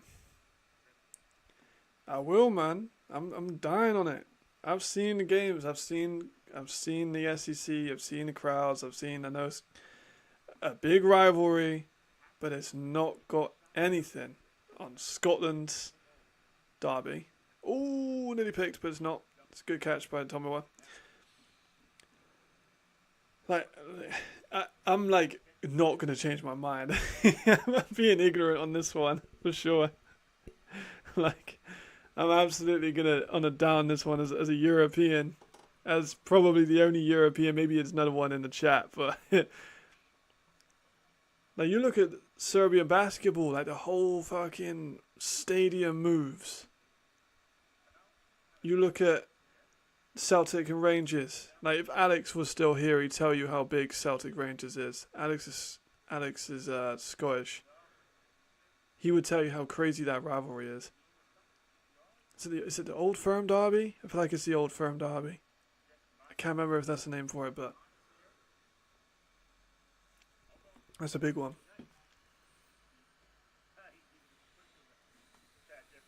Because you got to remember, like those rivalries, Tennessee versus Alabama, how far back does that go in terms of like college basketball? Maybe 20, 30 years? Like Celtic Rangers goes back literally hundreds of years. Hundreds of years. Let me actually Google that. Let me Google this. If this is true, then this is irrefutable. Old Firm. Yeah, so it is the Old Firm Derby. So first game. Right. Yes. So this was the date of the first Old Firm Derby.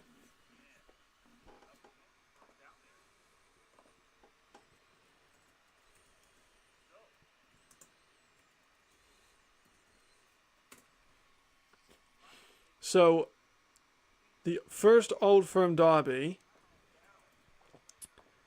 is only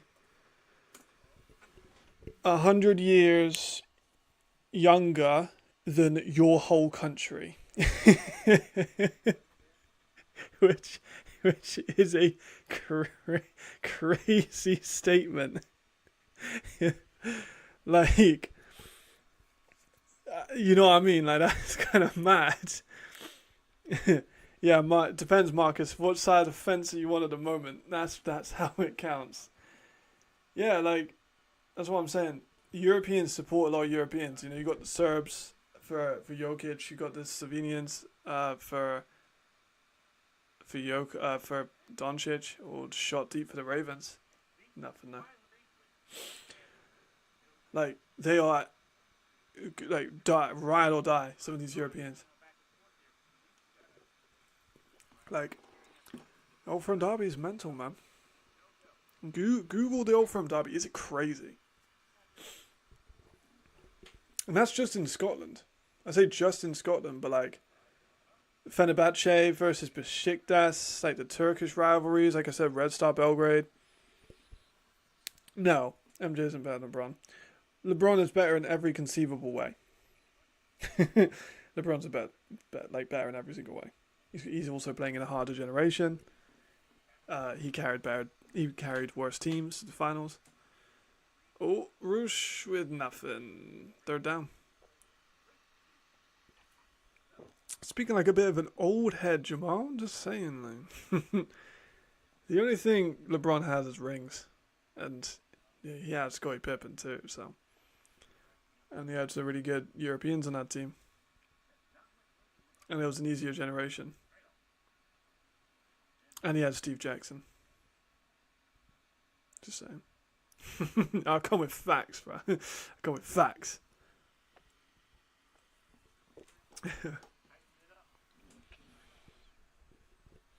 His first call starts very quickly, and then Munich did exactly the same thing has happened in the first game, where Munich have just got nothing they can give Serge. It's very, very similar to last game. I don't think that Serge really made much of it. Yeah, I mean, yeah, to be fair, both of their hairlines aren't exactly crisp. Let's be real. Neither of them has succeeded in that one. Hey man, you look at the teams that LeBron had, they ain't good teams. And he still took them to the finals. And MJ had a very good team around him for a lot of, like, all of his final runs. Just saying, man. Also, LeBron's is a better basketball player. I don't think that's deniable. I don't think anyone would deny that LeBron is a better basketball player than MJ.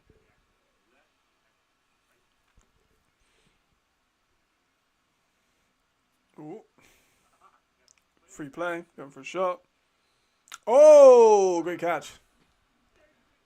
Alright, so that was a great catch. That was a really, really nice catch. Is that 16 Dragon? Yep. Great play. Perfect throw. Yeah, I'd say lack of adjustments and honestly just less talent. Less talent on their front. You could argue it worse coaching than last year.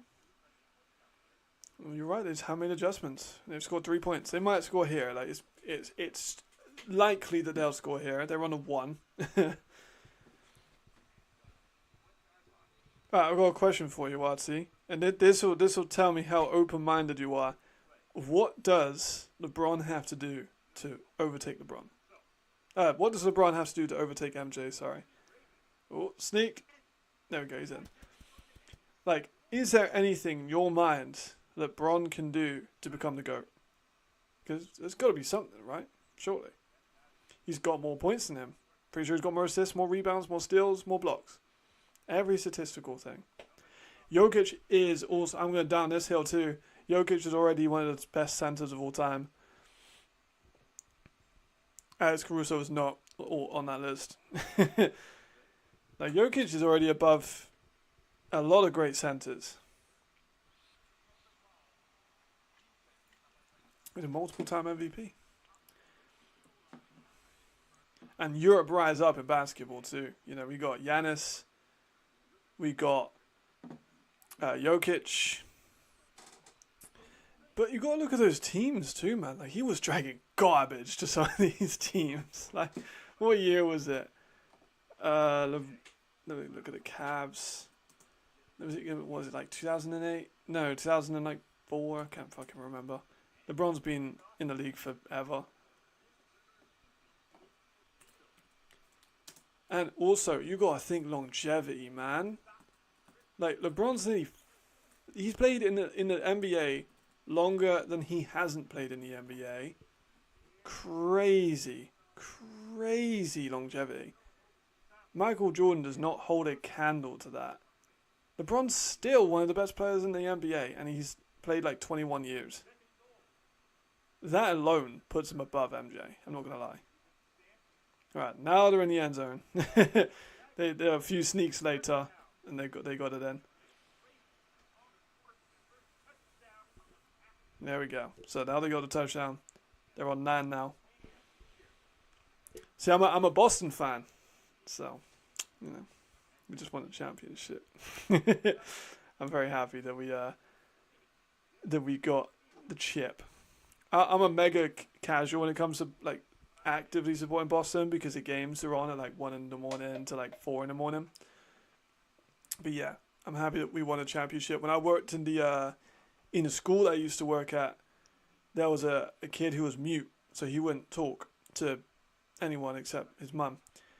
And he didn't care about sport at all, like at all. But I would come in, this was when we were playing the Warriors in the NBA Finals. And he would, he was very OCD, he was autistic, he had a lot going on, but I would help him with it. And I would come in, he'd be sat down in his chair, I'd come in, but, okay, like, mate, we lost the NBA Finals. Because for the whole time he was supporting Golden State. Like, he would be very happy if Boston lost. So I need to message like our intermediary, because I still keep in contact, to make sure he's all right. And be like, yeah, Boston won. But yeah, that's pretty cool. That was a fun memory back in the days when I worked in that school. Oh yeah, our team, man, you gone. Yeah, I mean, of course, I can understand being biased for sure. Like, fair enough. But LeBron's done everything, bro. LeBron's got more scoring. He's an all-time leading scorer. He's got more rebounds, got more assists, got more steals, got more blocks. He's played for longer. Like, there was a stretch for a decade where he was in the finals every year. He led the 3-1 comeback. That's the greatest moment in all of, like, one of the greatest moments in all of sports. He led the 3-1 comeback. That's crazy. Like, I don't think MJ could have done that. Like, if anyone says that LeBron isn't clutch, I'd argue differently. He's not the most clutch player of all time, but Curry is a terrible clutch player. Curry's awful in the clutch. And he's still the greatest point guard of all time. Fucking at me on that one. Curry's the best point guard of all time. That's fair. That's also tough. I feel like you've been through the ringer. You had all those championships in the 90s. And nothing since. Yeah, D Rose too. To be fair though, I can't say much. I'm from Bristol, and we haven't had a Premier League team in like 30 years. The basketball team hasn't won a championship. The rugby team's good. The rugby team's very good in Bristol. But I was not alive for a single second during the 90s. So I absolutely will let you know. I will. If I get to go to a game at some point this year, I will be very publicly on the channel. I am going to this game. If anyone wants to link up, let me know. A couple yards on a run there by him. Bears are looking good. Bears are looking real good. I think Bears are out a big turnaround. I'm a big Caleb Williams fan. The receiver core's stacked. The defense has always been pretty solid, The offensive line still needs a bit shoring up, but Bears look really good. I mean, they got the fucking steal out of Bryce Young. Like, that'll go down as a pretty wild trade. They're blitzing again. Free play. There's Geyer. Oh, what a catch! That's why Geyer might have to be the MVP, or player of the game. He's been incredible. Flowers has had a bad day. He's had a bad day. No, I wasn't around for MJ. Fair enough. Like that's one thing I'll concede. That I was not alive for any of the 90s. Way to make my audience feel old. Yeah, 2000 baby. So yeah, I wasn't around in the 90s. That's a hell of a catch. Oh my god, Flowers has had a bad day.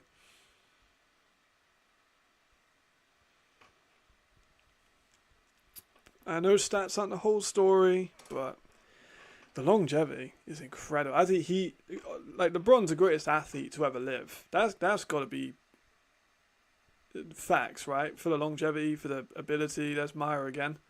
Okay, Meyer just made. I must have made the Meyer angry by saying that Geyer might be the MVP. Yeah, he does. He does. He really does. And a good run game too. Like, they were, what, the 9th pick? So they weren't the worst team, far from it. They weren't a good team last year, but they were far from the worst. And they got upgrades to the bet, like, most important position. They got him, an elite receiver. I'm a Patriots fan, so, you know, tough season. Tough season of offense for the Patriots. It was absolutely awful. That's also why I'm a Boston fan, because New England. That's literally the only reason. I was 15 when I first got into American football, and yeah, I was like, I'm just gonna get into American football. I just googled teams. Literally looked up the NFL. I looked up the NFL like teams, all of them. Had all of them in front of me. Thought, England, that'll do. And this was obviously 2015 when we were really good. Oh, he fumbled the ball, but he got it back. So when 2015, 16, 17, I was living the life. 2018 as well, living the life as a New England Patriots fan. Everyone called me a gory hunter, and then we suck. We suck now. There's Riley again over the middle, incomplete. That's what I'm saying. Like, they were like the 9th worst team in terms of drafts. They got it in part of the Bryce Young deal, so they got a crazy amount of value out of that trade. They got Caleb Williams, they got Caleb Williams, Moore, the receiver, for Bryce Young. Kind of mad. Bears are looking good. But also I like the Lions more than I like the Bears. Because my best friend's a Lions fan. And the Lions are just fun. I like the Lions. Oh, another pick! Oh, but he dropped it. Did he drop the ball? Maybe not a pick. Damn, yeah, that's tough.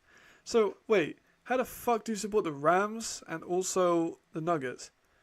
So, he nits and dropped the ball. Unacceptable, man. Players I make videos about don't drop those kind of balls. Yeah, so how the hell do you go from a Rams fan and a Nuggets fan? And you're from New Jersey.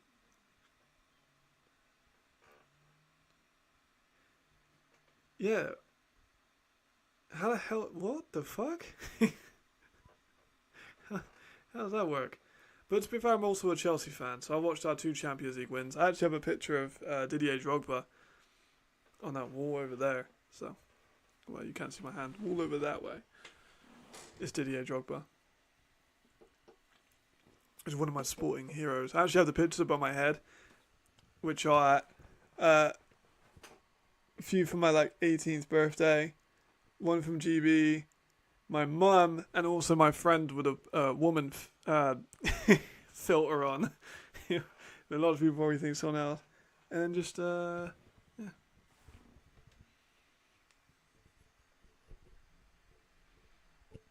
Yeah, they're looking damn good. Roma Dunze is going to be a killer. Cole Kmet. Keenan Allen obviously is a little bit older now, but it's still very good. So Rams fan, a great show on turf. Fair enough. Nuggets with Carmelo and AI. Fair enough. Makes sense. Okay. I can see that. Okay. But wait, what? Carmelo was when was Carmelo on the?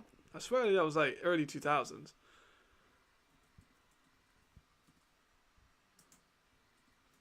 So you must have been. How old were you when you picked those teams? That was 20 years ago. So yeah, 2004, 2003 kind of range. So you would have been. How old were you then? How old were you in 2000, Jamal? Damn.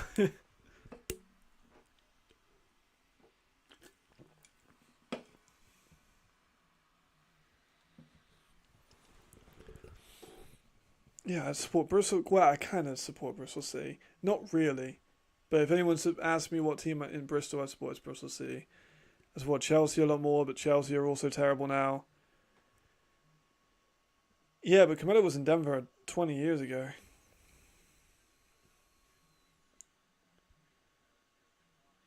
And then basketball is the Celtics. American football is New England. I don't have a college football team I support. If I'm watching college football, it is purely based on, do they have a European? If they do, then I will support them. That's literally it. Like in the national championship for TCU, I supported TCU because they had Brandon Coleman, who was a German offensive lineman, who just got drafted. Shout out Europe. And then this year is Michigan because they had Idris, who is Idris Cumbia, is a French defensive end at Michigan at the moment, as well as what's his name? Oh my god, I'm blanking on his name. Number 17 for Michigan is German, tight end. I really should know his name. Let's go watch this Ravens play. That's tight. Ooh, nearly picked. Nice, damn. Cool Gates College Sports. Oh, Mother of Maine. Yeah, fair enough. I mean, people go hard now on their former universities, which makes sense. 70s, damn, man. Yeah, that's kind of cool.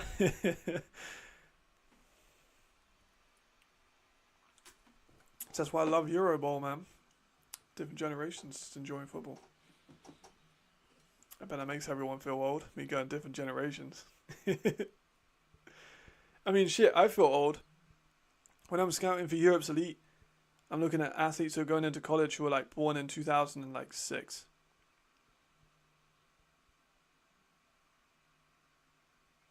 Yeah, 2006 are going into college now. That makes me feel old, so. Let's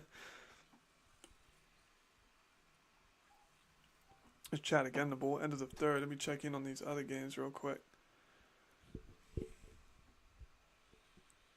So, Seamen and Dragons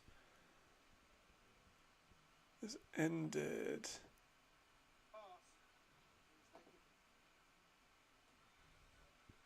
Oh, Milano won! 27-18. Shit. And then the Raiders pulled away from the Mercs. That's fair enough. But Milan actually won a damn game. Holy shit. I'll be damned. Didn't see that one coming, I ain't gonna lie. I think I picked the Dragons for that one.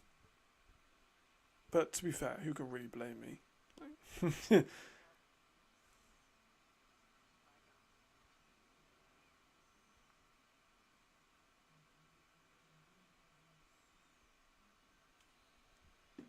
Shit. Alright, Crawford. Kind of proved me wrong on that one. I really didn't think that would work out. No, I really didn't think that would work out, to be honest. Yeah, man. ABA. Damn, that's a throwback. The NBA and the ABA. Yeah, I'd like to watch the Bullets. The Washington Bullets are in that one as well. That's with like Dr. J and whatnot. Indiana, San Antonio, Denver, and the next. Yeah, fucking hell. 74. That's the year my mum was born.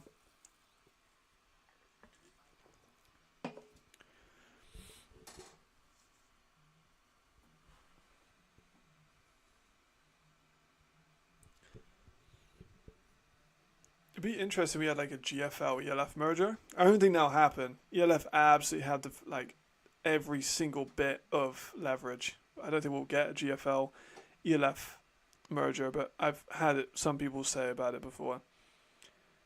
I don't see that as a possibility though.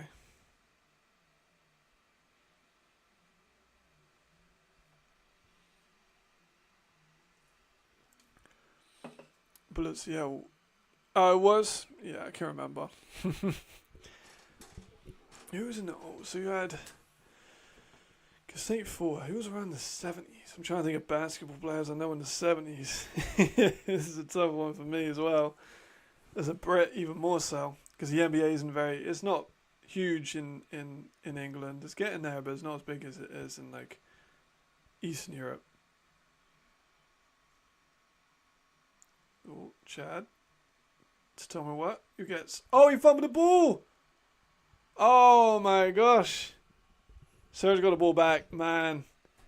Munich are going to go relegate. Like, Munich are going to be bad. They're going to go 2-3. They're going to go 2-3. Yeah, GFL's a crazy fan base. I'm surprised they still pulled 10,000 people. I really am. But yeah, just, oh man, that ball just popped out. Great recovery there by Mitch Fetting there. Will. Yep. Kareem too.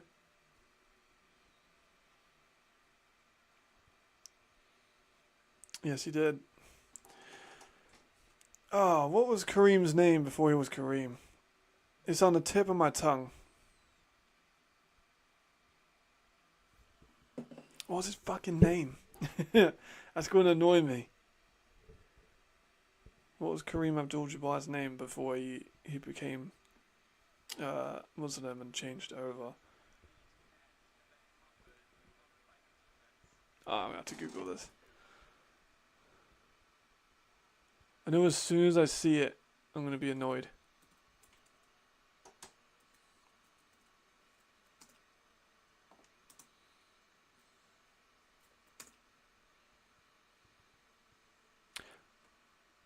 Yeah, no, I wouldn't have got that. I wouldn't have got that. Lou, I knew it was Lou, but I couldn't remember. Yeah, I wouldn't have got the last name. Alcindor. Lou Alcindor. I would have got Lou. I had Lou in my brain, but Alcindor, I didn't have it. Now that I've heard it, I'm like, oh, I kind of briefly remember it, but I wouldn't have got that in 100 guesses. He's another one that goes down as an all-time great, but I do. I'm one of those people that considers eras.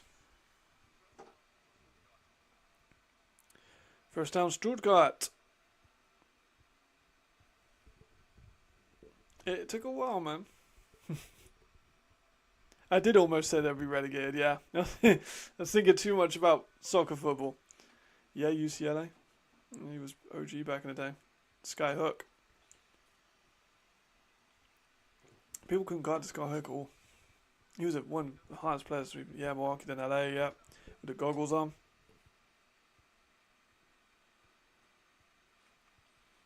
Yeah, I was Googling it, so I had time. Oh, Yannick again. Did he catch that? No, he dropped it when the ball came out. Damn, man, it would have been another circus catch.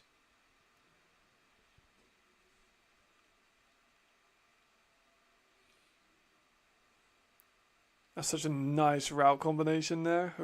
That's such a nice one. Just Flowers took his anger out on his own teammate. Then he blasted his own teammate.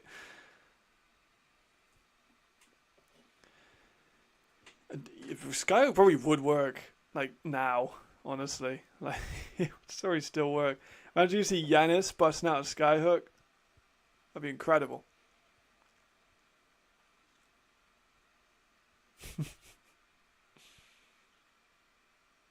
Oh, Riley's taking off. Okay, there we go. Riley with like an 8-yard gain.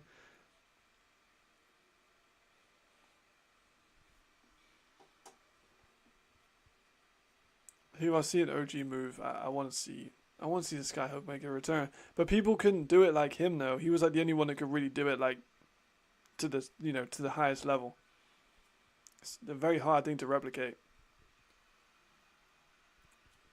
and obviously, threes are worth more than twos, so people aren't going for mid ranges nearly as much.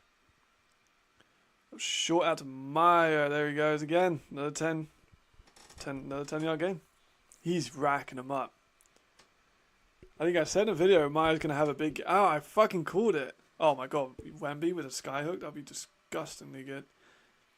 I called it. I said it. Oh no, it was Geyer. Shit. Geyer and Meyer both have had massive games. They've been incredible, both of them.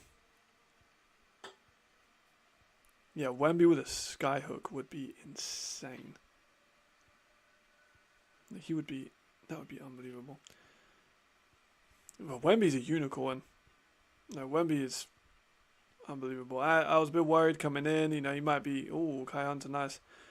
I was a bit worried that Wemby would be a bit too, like, small. He takes a while to bulk up for the first season, and people that big sometimes get injured quite a lot with their knees and elbows. But he's been so good. He's had the best rookie season of all time, I'm pretty sure. or at least up there for in the conversation of.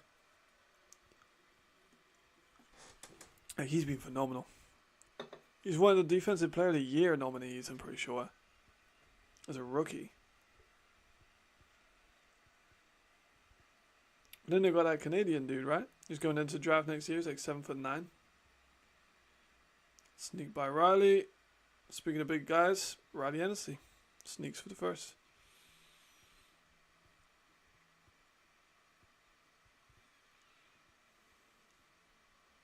He's played so well. The whole Surge team has just played so well. We've still got like quite a lot of time left in the fourth, and they've just been tearing them up. Munich have got nothing started. Yeah, they did. I forgot they did that. Yeah, I forgot they did that. I forgot they banned Duncan when Kareem was in college. I completely forgot about that. Yeah, yeah, I did know that. I do watch a lot of like historical stuff. Like when I'm first getting into a sport, I will learn the history of the sport first and then kind of move forward. So when I was getting into basketball and learning about basketball, I watch a lot of like the older stuff, like throwback documentaries, or how good was X player, or Secret Base. Do a lot of really good stuff on YouTube about that kind of stuff. Yeah, insane though. That's got to be the craziest rule change in history. I don't think we have a player in the ELF that could cause a rule change like that.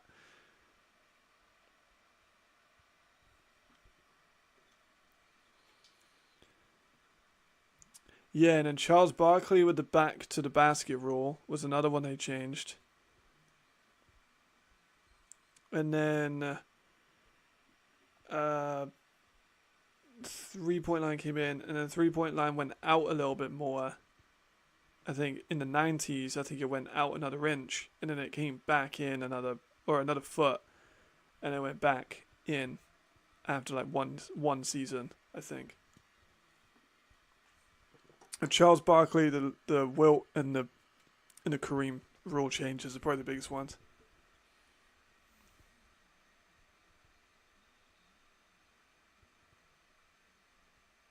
Third goal there. Yeah, ABA were damn good. Same with the NFL and the AFL. It's extremely similar situations. The AFL was actually better than the NFL because a lot more people passed. Because in the old NFL, it was just run. Because if you threw the ball in the NFL back in the days and it was an incomplete pass, that was a turnover. Which is insane. Oh, touchdown, Paul Steigerwald.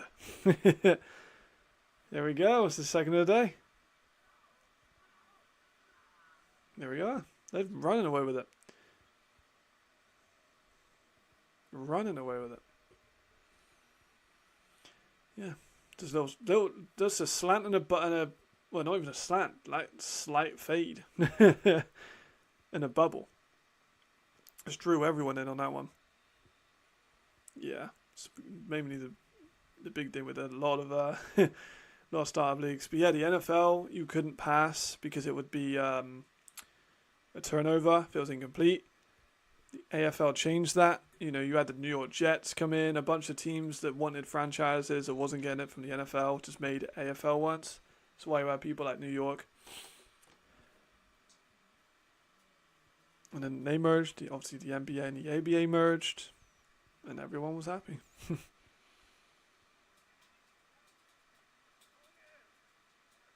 Yeah, they did. I'm really surprised they did.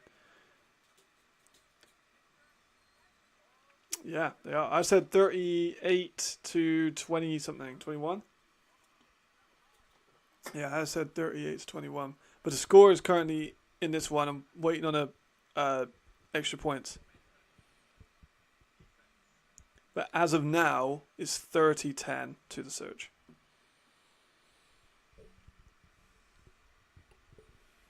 Yeah, I saw the Milan score though. I mean, if he's making a statement for running backs, I'm still I'm still not with that.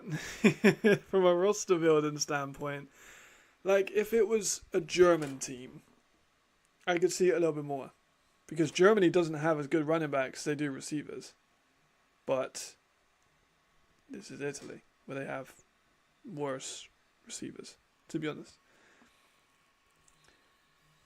More flags, lots of flags.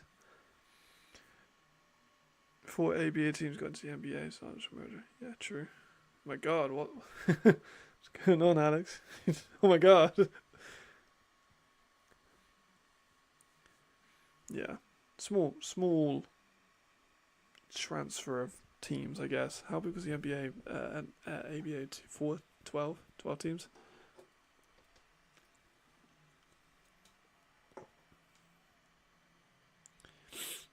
Yeah, we're still waiting on extra points. There's been a couple of attempts, and we still can't get the fucking extra point done.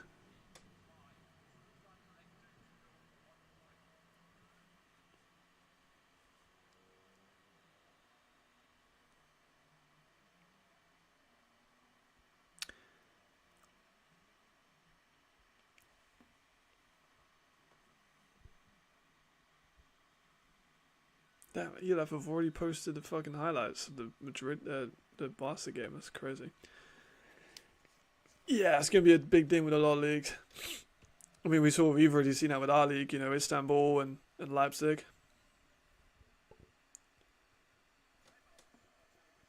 I'm kind of glad though that we have is it harsh? One less German team. I feel like we had a bit too many German teams. So with Leipzig out, I wasn't too gutted because we already had Munich come in that year and German teams again. Yeah, there's quite a lot of them. I love my Germans. But yeah, I wanted to see a little bit maybe more spread out. It is weird. I genuinely wish I could have an answer for you, but I don't. It's shocking. It should be a lot better, as you say. It's Europe. You'd think we'd be able to kick a fucking football, but we can't.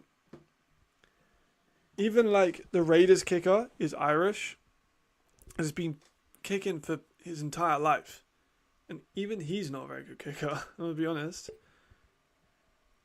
Yeah, Istanbul out too. Yeah. Istanbul was always kind of a weird one to me because Turkey doesn't have a youth system very much. Turkey isn't really a place I would associate with a great youth program. Trying to think of countries I would add into the ELF that we don't have already. Let me have a little look at a European map. I can't see the chat at the moment, but I'm going to look at a European map.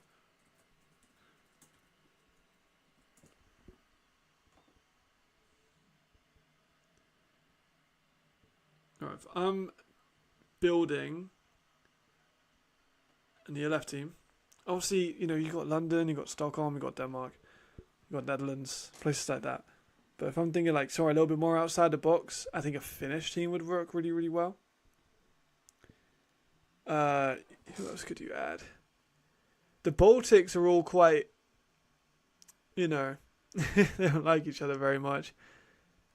Croatia doesn't have the talent, neither does places like Bulgaria or Greece. Slovakia, but I don't think they really got it. I think Finland would be my favourite one that isn't really obvious.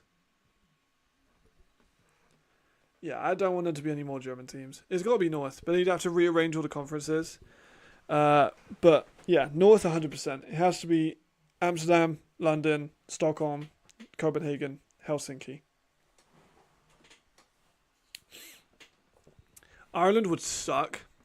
I don't know why the fuck people said about Ireland, because I think it's NFL ELF Network did the poll and the voting system and thing, and people said Ireland, and I was like, no, that would be terrible. You know how many good Irish players there are? About 4. And Tommy was one of them, and that's it. That's it. Because AK is English by ELF rules. Yeah, it's got to be one of those. Sweet. I'm going to do... Obviously, I'm doing the... Oh, good breakup.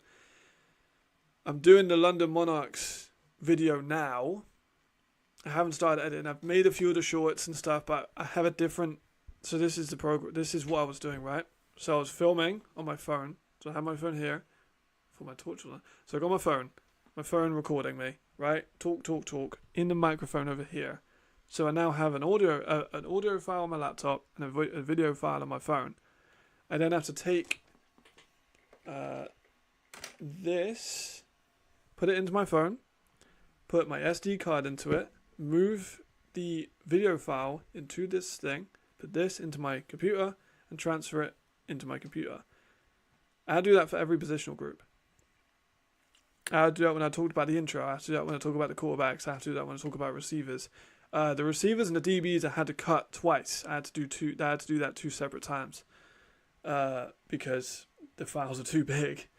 It's about 40 gigabytes worth of memory. And then, of course, that doesn't factor in the graphics I got to put in. So that it'll take a while to edit. It'll probably take me next week. I'll probably have it out at some point next week, hopefully, fingers crossed. And I'm going to do that. I'm going to do that exact same thing. Because I built the whole team.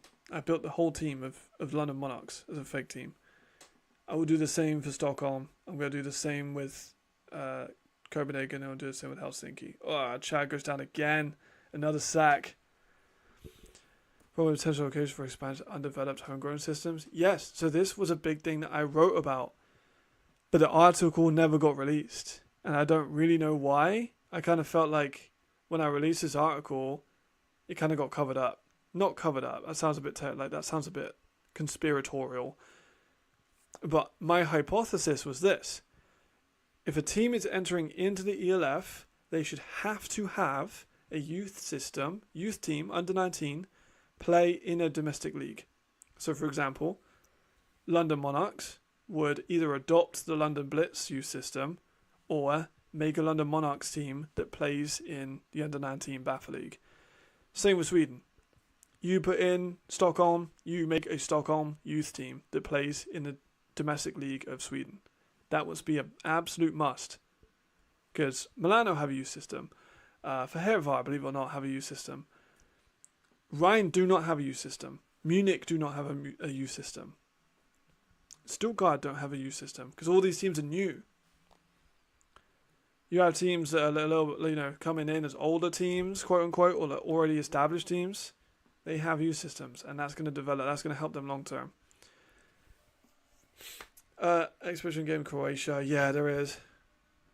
No, I agree. Croatia doesn't have enough talent. It's because the CEO's from Croatia, though, isn't it? He wants to do it over there. I also think, I'm pretty sure he has a owner. I think he's the owner of the football club over there. So they'll probably use his stadium, and it's kind of cheaper, and it gets a bigger audience for him, I guess. Yeah, I think it'd be really cool. And even if you made, I know this won't happen. But an ELFJ, like an ELF Junior League, where you have the ELF Junior Leagues, teams play against each other, will be amazing. It can happen. I know that would be ridiculously expensive. That's not what I'm suggesting. Like, they should have it put into a domestic league. That would be a lot more fun. But we'll let see in the LFJ. We won't, but it would be cool. Riley again going short. Nothing. I still love the idea. Once I get this London video done, I will probably maybe discuss that on a video. I'm not really sure how to format it, though.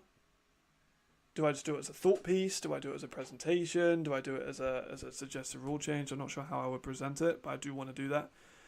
I will be, this Monarchs one is going to take me a minute. I'm going to get the short content out because it helps promote it and puts me, gets me some stuff on Instagram and gets me some stuff on TikTok and whatnot.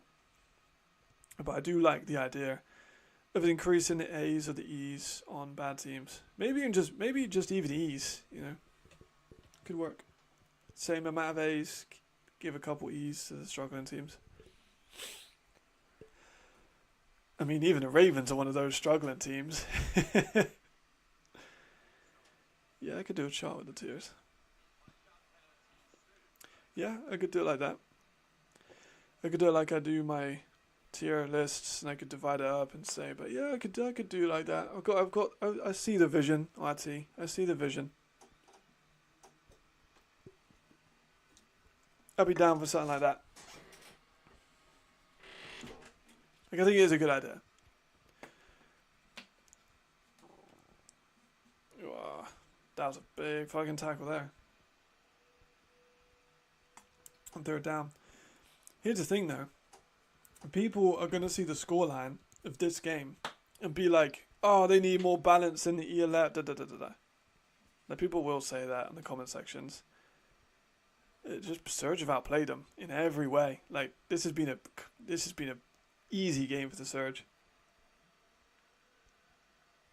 It's not even really been close. It's never really been close at all. An increase and an E import. Higher teams maybe only E input. I like the 4-6 rule. 4 Americans, 6 Europeans. For the higher teams, I think it creates a nice balance between quality Americans, bringing in Europeans, and having, a balanced team. I think that's perfect. But I would definitely increase it for the poorer teams. But they've also got to think about financials. A lot of those worse teams are less financially advantaged. So can they afford to bring in an E? Can they afford to bring in another A?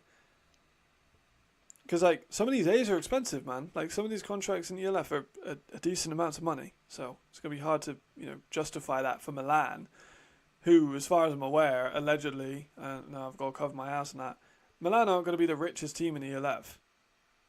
Yeah. So if you tell Milan, Chad, nice throw. It's Stanley again. Like, if you tell the Milano Seaman, you can have another A, so you're gonna have to pay that A, housing, contract, phone, car, whatever you put in that contract. It's a lot of money. It's a lot of money, and Milan aren't really affording to. So, yeah, you can't afford not to. Good point. Especially if they want to up those crowd numbers, because Milan have pretty poor crowd numbers.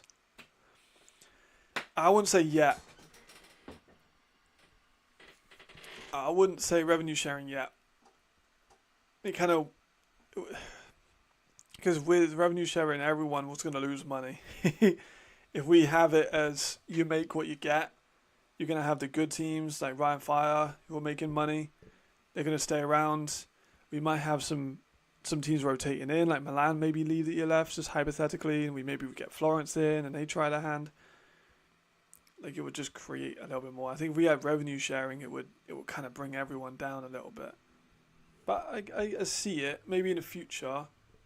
I don't think right now it would work too well. But I'm not a financial advisor, so. But we've seen this with the old the old Yugoslavia. The Croatians were making more money than people down south, and they want revenue sharing, and Croatia didn't want to share the revenue, and the south did want to create more. They wanted more revenue sharing. It started a whole fucking war. So yeah, the strong teams will bitch about it. The strong teams aren't going to want Milan to have an extra A import. Would Milan with an extra A import beat Rhine? Hell fucking no. But it's an interesting topic. I would like to create a video with it in. I might do it as like a two-parter. Like the video as one video. But like, give reasons for, give reasons against kind of thing. Let's chat again, taking a shot in the sidelines. Okay, they're kind of moving the ball quite well up the field now. Exactly. Great point. Absolutely. And East and West Germany. It's the same thing with East and West Germany. Oh, he caught that ball. Oh, he caught that football. Yeah, you got South and North Italy. You got East and West Germany. There's an income still. disparity between the two areas. England, kind of. I think it's more expensive down south, but I'm not sure if there's an income disparity in the UK.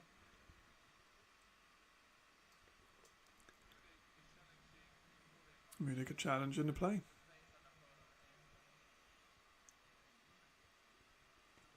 We've covered a wide range of topics today, fellas. We've covered basketball, the old NBA, the old ABA, the old NFL, the LeBron Jordan debate. We covered some serious stuff. I think he got his foot. Whether his foot was on the line for sure, but just give it to him, innit? It's fun.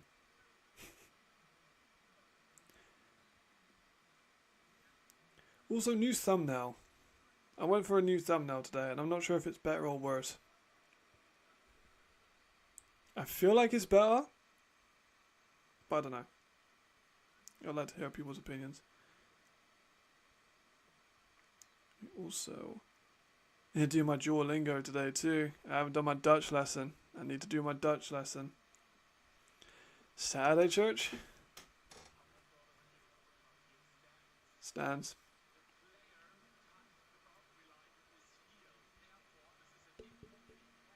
Yes, it is. Taking that challenge unsuccessful. Saturday church for the Sabbath, I guess. Depending on your religious views. Some people think the Sabbath is on a Saturday. Some people think the Sabbath is on a Sunday. I am not religious, so I do not go to church. That's another debate. That's another thing we can get into. Only 50% of the UK is religious. I think it's over 75 in America. I think of all the Americans I've met, that's probably the biggest cultural difference. Oh, Tomiwa. There he goes. Tomiwa Wewa is back. Finally. Finally he is back. My scoreline prediction is looking pretty fucking on point. It's not, it's not perfect, but it's definitely getting there. I'm not far off. I said 38-21, I think.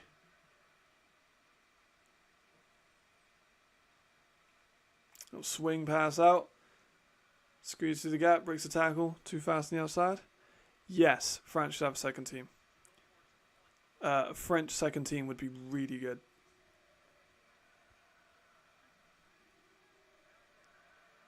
Yeah, French second team would immediately be a contender as well. There's a lot of French players that aren't playing for the French team that are extremely good. Yeah, I think the biggest difference between Americans that come to UE and some of the big differences they've said to me is about, the UK just having less religion. So, yeah, fair. One of the Jermaine, isn't it? He's very, where's he from? Carolina. He's a very, how, what's his name? The receiver that Carolina just drafted, Leggett, how he speaks, kind of similar to how Jermaine speaks. He's like, how many religious people over here do you? And, about half. He was very surprised by that. But I would like to see an ELF second team in France. Where did you put it, though? Let me have a look at France map.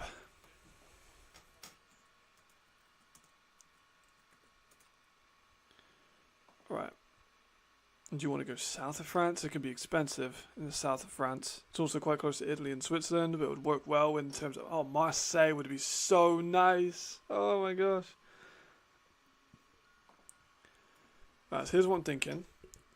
First, let me just watch the overthrow. So if you're going to make another ELF team in France, it has to be south because we need more teams in that conference. They're close to Italy, close to Switzerland, close to Spain, so it'd help with conferences. I think you either go for Marseille or Montpellier or Bordeaux. Maybe even Lyon. I would pick Marseille, personally. I would pick Marseille too. But Lyon could be a good shout, Bordeaux could be a good shout. They're both well populated, both popular. I think all of them have airports. But I would say Marseille is probably the best. Unless you want to get real creative, go Nice, right? Hear me out. So you go Nice, try and get some of that Monaco money in. Some of that Monaco investment. Not that far away. South France, not that far away from Monaco. It's not that far away from Marseille. It's close to Italy. It's close to Switzerland. Marseille is way bigger. Absolutely. But Nice has Monaco. And Monaco is billionaire capital. So if you're going to be able to find investment, you're going to be able to find it in Monaco.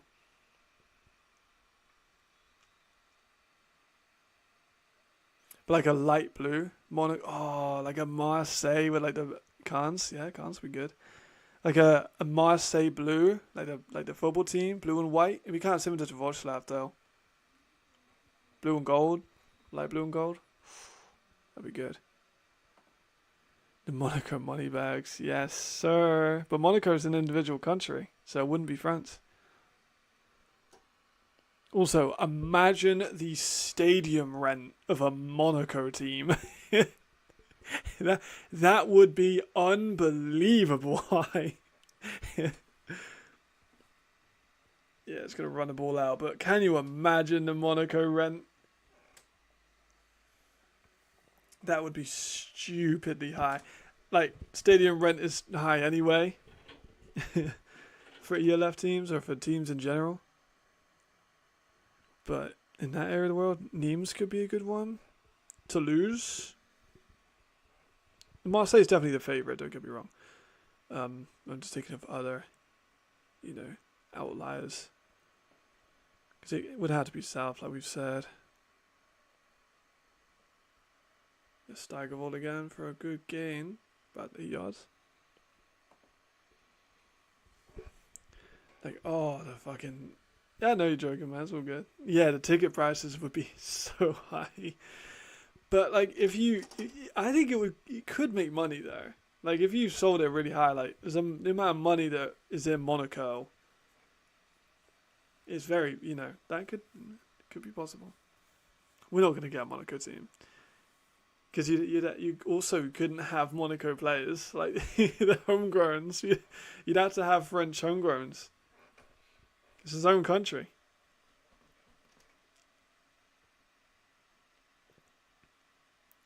More runs by Serge. Just going to keep running the ball, I think. Trying to drain out a lot of this clock.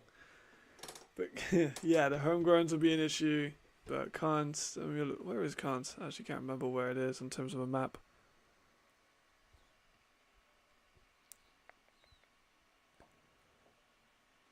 If you are replying on the chat, I can't see at the moment. I'm trying to find where it is.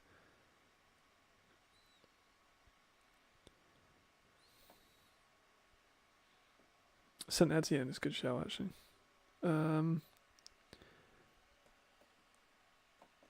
Cons.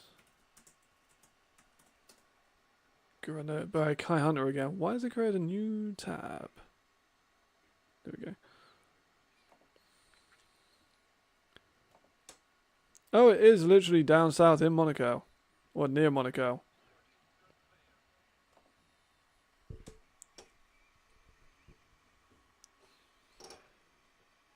Yeah. Like, can you imagine? I know, obviously, Jamal did this video about where players would sign. All of a sudden, Barcelona.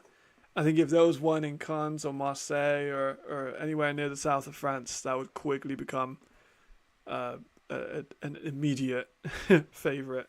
Especially on the sea, you've got South of France Sea. You're not very far away from Italy if you want to go visit there. the cash would be good. I might do that. Yeah, can. English, innit? I'm English.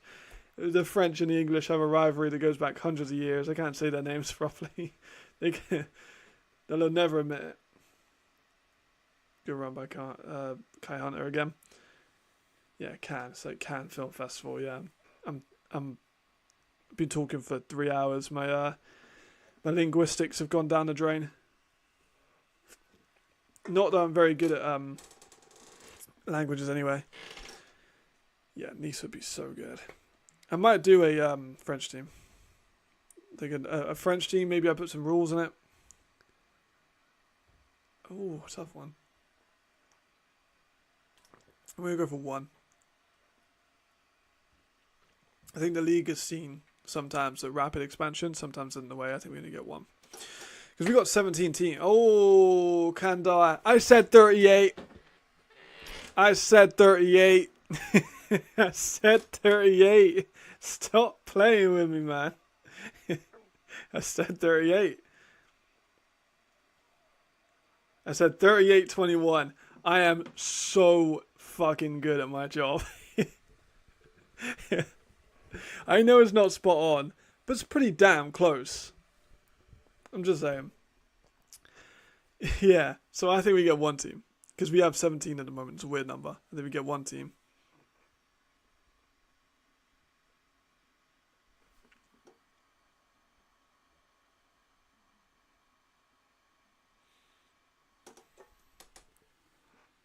What rules would I put into that French team now? You reckon?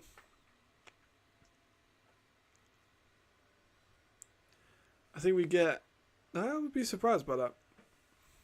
I think... I'm not sure if the ELF have thought about adding a second French team, maybe, but... I don't think we'll get a London team this year. I think I probably would have heard something if we had a London team next year. But, you know... It's always time. I don't want the league to rush anything. I'm quite happy them taking it slowly. I'm trying to think what rules I would put into my rebuild, you know, of a Marseille team. Could I do it of like only players that aren't on the Paris Musketeers this season? Like, I could potentially do that, or I could only pick, you know, players with less than 10 games. So I don't know how I would do those rule sets. I'd love to do a rebuild of a second French team. That'd be great. I need to have some rules of how I would go about the allocation of players and whatnot, you know. Because it's easy for me to go, oh, I'm going to build a second French team. Give me every player on the Musketeers. And Marseille had the Blue Stars, actually. And the Blue Stars are already a very good team.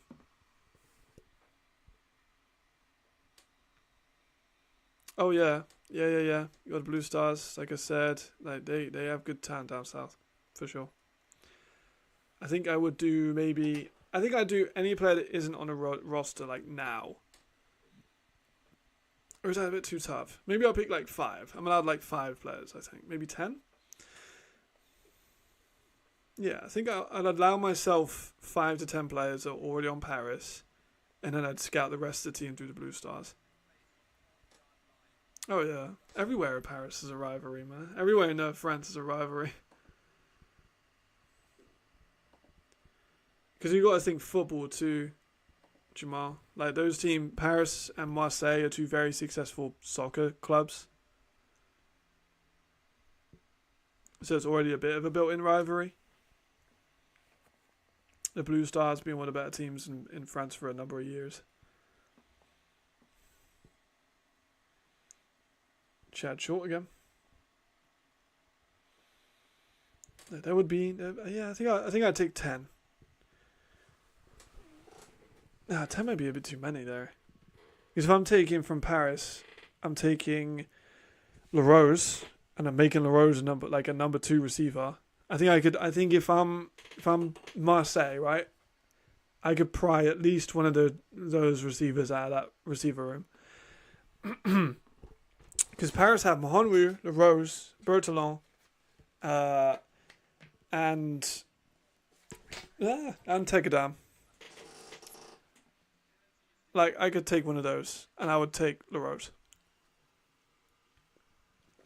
I'm also taking probably one of those linebackers.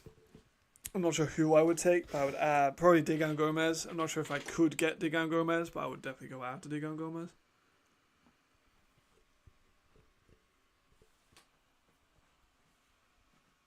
And then also some of that safety, you know, I would go after one of those French DBs too.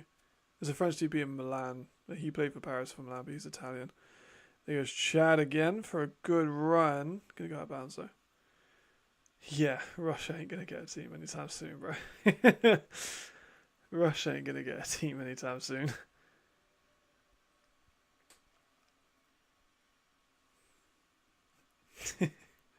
Announcing yourself is crazy, by the way, Khaled.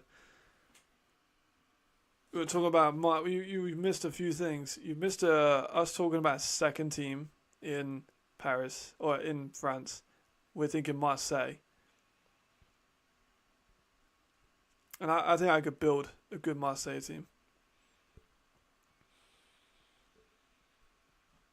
But you guys just lost to fucking Milan. What the fuck happened there?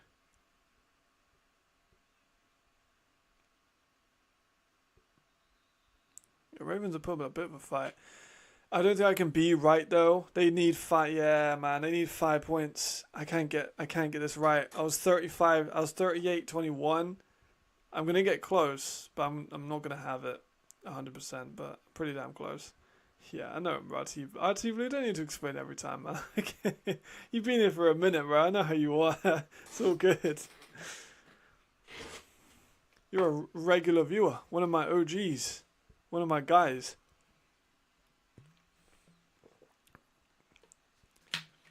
I watched the first quarter so far. And then, like, flicks back and forth while it was halftime and stuff in this game. Ooh.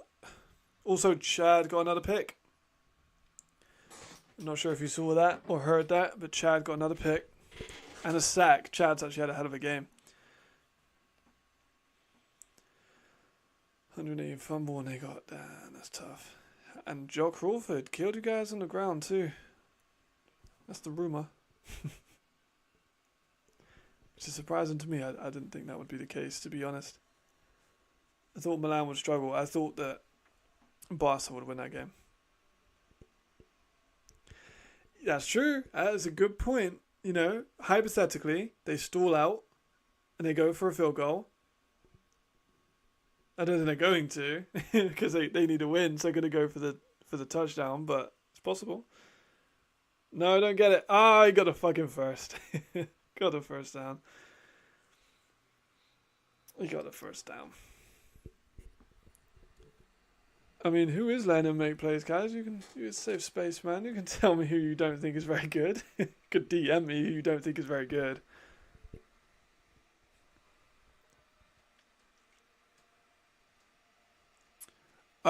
It is 38 to the Surge and 16 to the Ravens. It's been a domination. Start to finish domination. Never really been too close. To be honest. Very, very one-sided.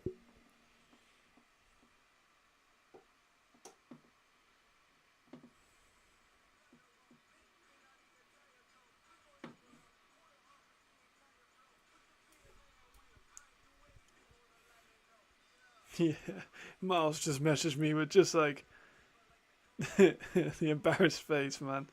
Can't be losing to Milano, man. Oh yeah, like why the fuck you ruining my predictions for? I got 38 spot on. I'm happy with that. I have a very good feeling of Surge's offense.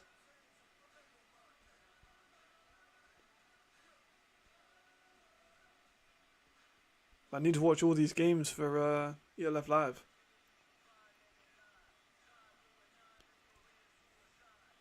Also, Khaled, your videos nearly got 10,000 views on Instagram. Let me check on TikTok soon.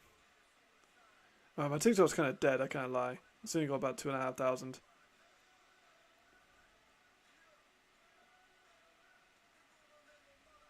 We were in garbage time now, though.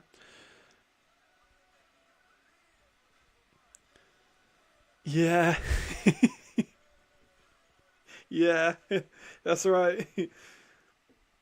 That's right. Ravens 2-3 is insane. Like, they were meant to be so much better than this. They were meant to be so much better than this. Surge will probably go up in my like. I think where do I have Ravens? I have Ravens. Where did I have them in my last power rankings? Let me have a little look.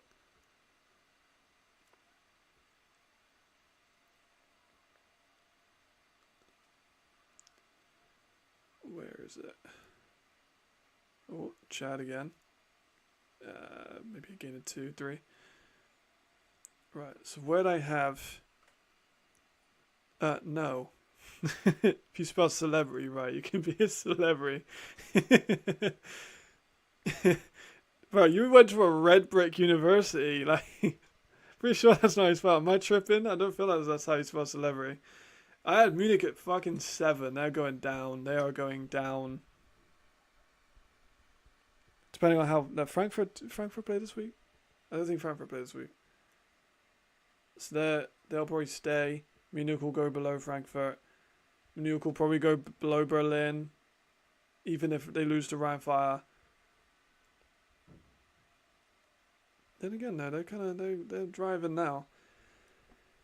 Hamburg, they might, maybe around Hamburg. Wroclaw, they're Wroclaw at the moment. They're doing fucking something. I don't know what they're doing over there, but they're doing something.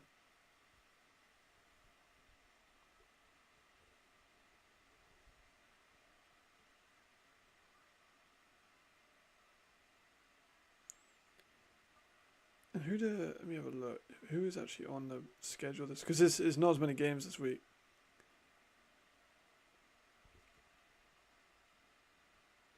Obviously, I've just uploaded about 100 things. Oh, there's Chad taking a shot. Nah, overthrown, nothing.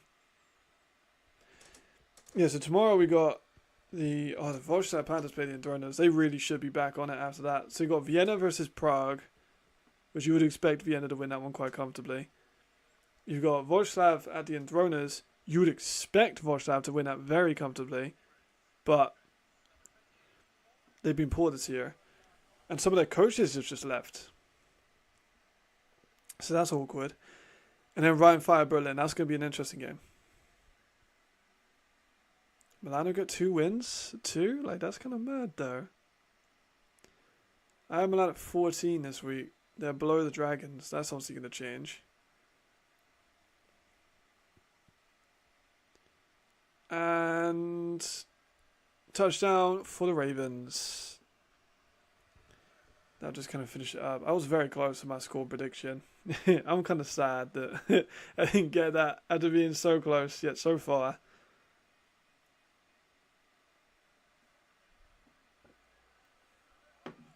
But fair play though. You know, they didn't roll over and die. They just kept trying to score points. They did score a lot more points than last time.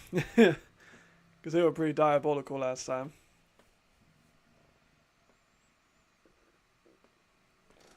So I favoured them by 17. And they got 16. I think if the ELF make betting, I should do the betting odds. I should do the over-under. Because I literally said 17. And they're winning by 16. So, if you take the over-under on that, it would have been a close one. 2-point conversion is no good, hence why it's still... That's a great tackle by Mbala. Fantastic tackle.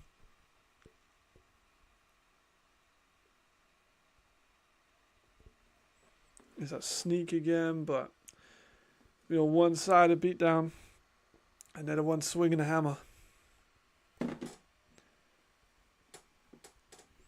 Kind of pulled it a little bit back at the end, but I do think that Surge kind of took their foot off the gas. We'll probably see them nail the ball out.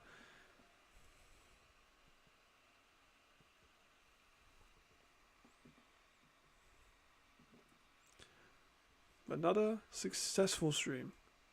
We covered a range of topics in this one. We covered a hell of a lot of range of topics in this one.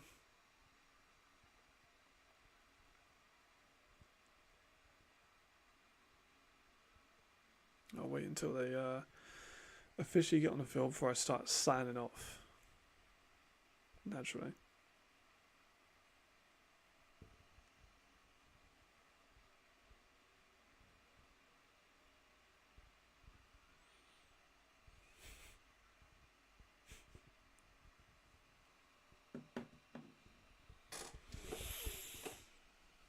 live in. Ooh, Vienna will win by 35. Yeah, 35.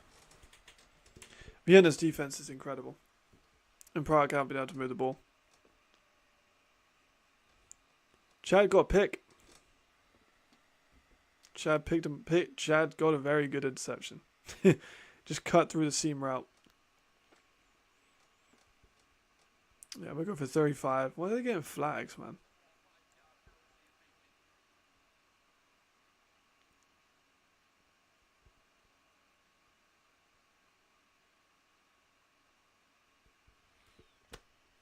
Yeah, Chad got a hell of a flag. For tomorrow's game, it'll be here. And then next week, it'll probably be on ELF. But the thing is, I'm worried about doing commentary because I engage with the chat so much and I talk to you guys while I'm watching the game.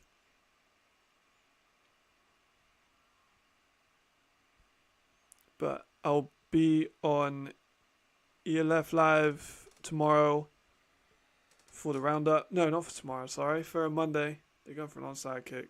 Oh, damn, they nearly got that too. Yeah, like I'll be on the ELF Live on Monday. I'll be live tomorrow for what game I'm gonna watch the Berlin Fire game tomorrow here. Because that is on at, when is that game on? Let me check on the ELF.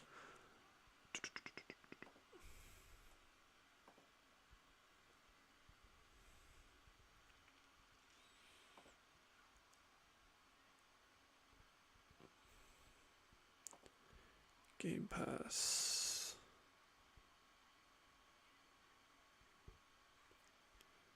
Okay, so that one is at 3:25 my time. I think 3:25 my time.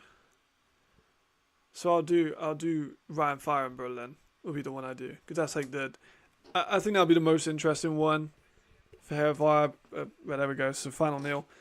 So for Hervar, I think it'll be a blowout for Vorslav. I think Vorslav are going to need to get some momentum together. So I think they'll try and prove a point by putting a lot of points on Vorslav for Hervar. And then Vienna will beat Prague convincingly, like very convincingly. Yeah. I'm British, man. It's not my fault. Yeah, you are right though. If I next week, and I do keep it clean on the ELF Live. I don't swear on the ELF Live, so that's good. I get it all out of my system in the preliminary stages. We got a countdown. I'm just there swearing, trying to get out of my system. Yeah, I will be watching the Fire one. I think that'll be a good game. I'm not sure who's gonna I do think they're going to win, but Berlin are an interesting team. Like they do have technically the best offense in the league. Technically, like do they really have the best offense in the league in terms of quality? No, they don't. Not in my opinion. But in terms of ballers, Sullivan's looking real good. They got Aaron Jackson, who's looking like one of the best receivers in the league this year. They've got Robin Vilcek. They've got a pretty good offensive line. They've got Kyle Kitchens, who's again the best rush and D end in the league. That'll be a good game. That'll be tough on both sides. I'd like to see Jadrian obviously play, and we got Glenn, who is just a fucking beast. That'll round us out, fellas. Another successful stream. Much appreciated as always. I'll see you guys tomorrow. See you later. Stay safe. Thank you, everyone. Thank you, RT Blues. Thank you, Khaled. Thank you, Alex. Thank you, other Alex. Thank you, Jamal. I'll see you guys next time. See you later. Goodbye. Goodbye. Yeah, they will have me on delay. Soon a bit artsy. Ta-ra.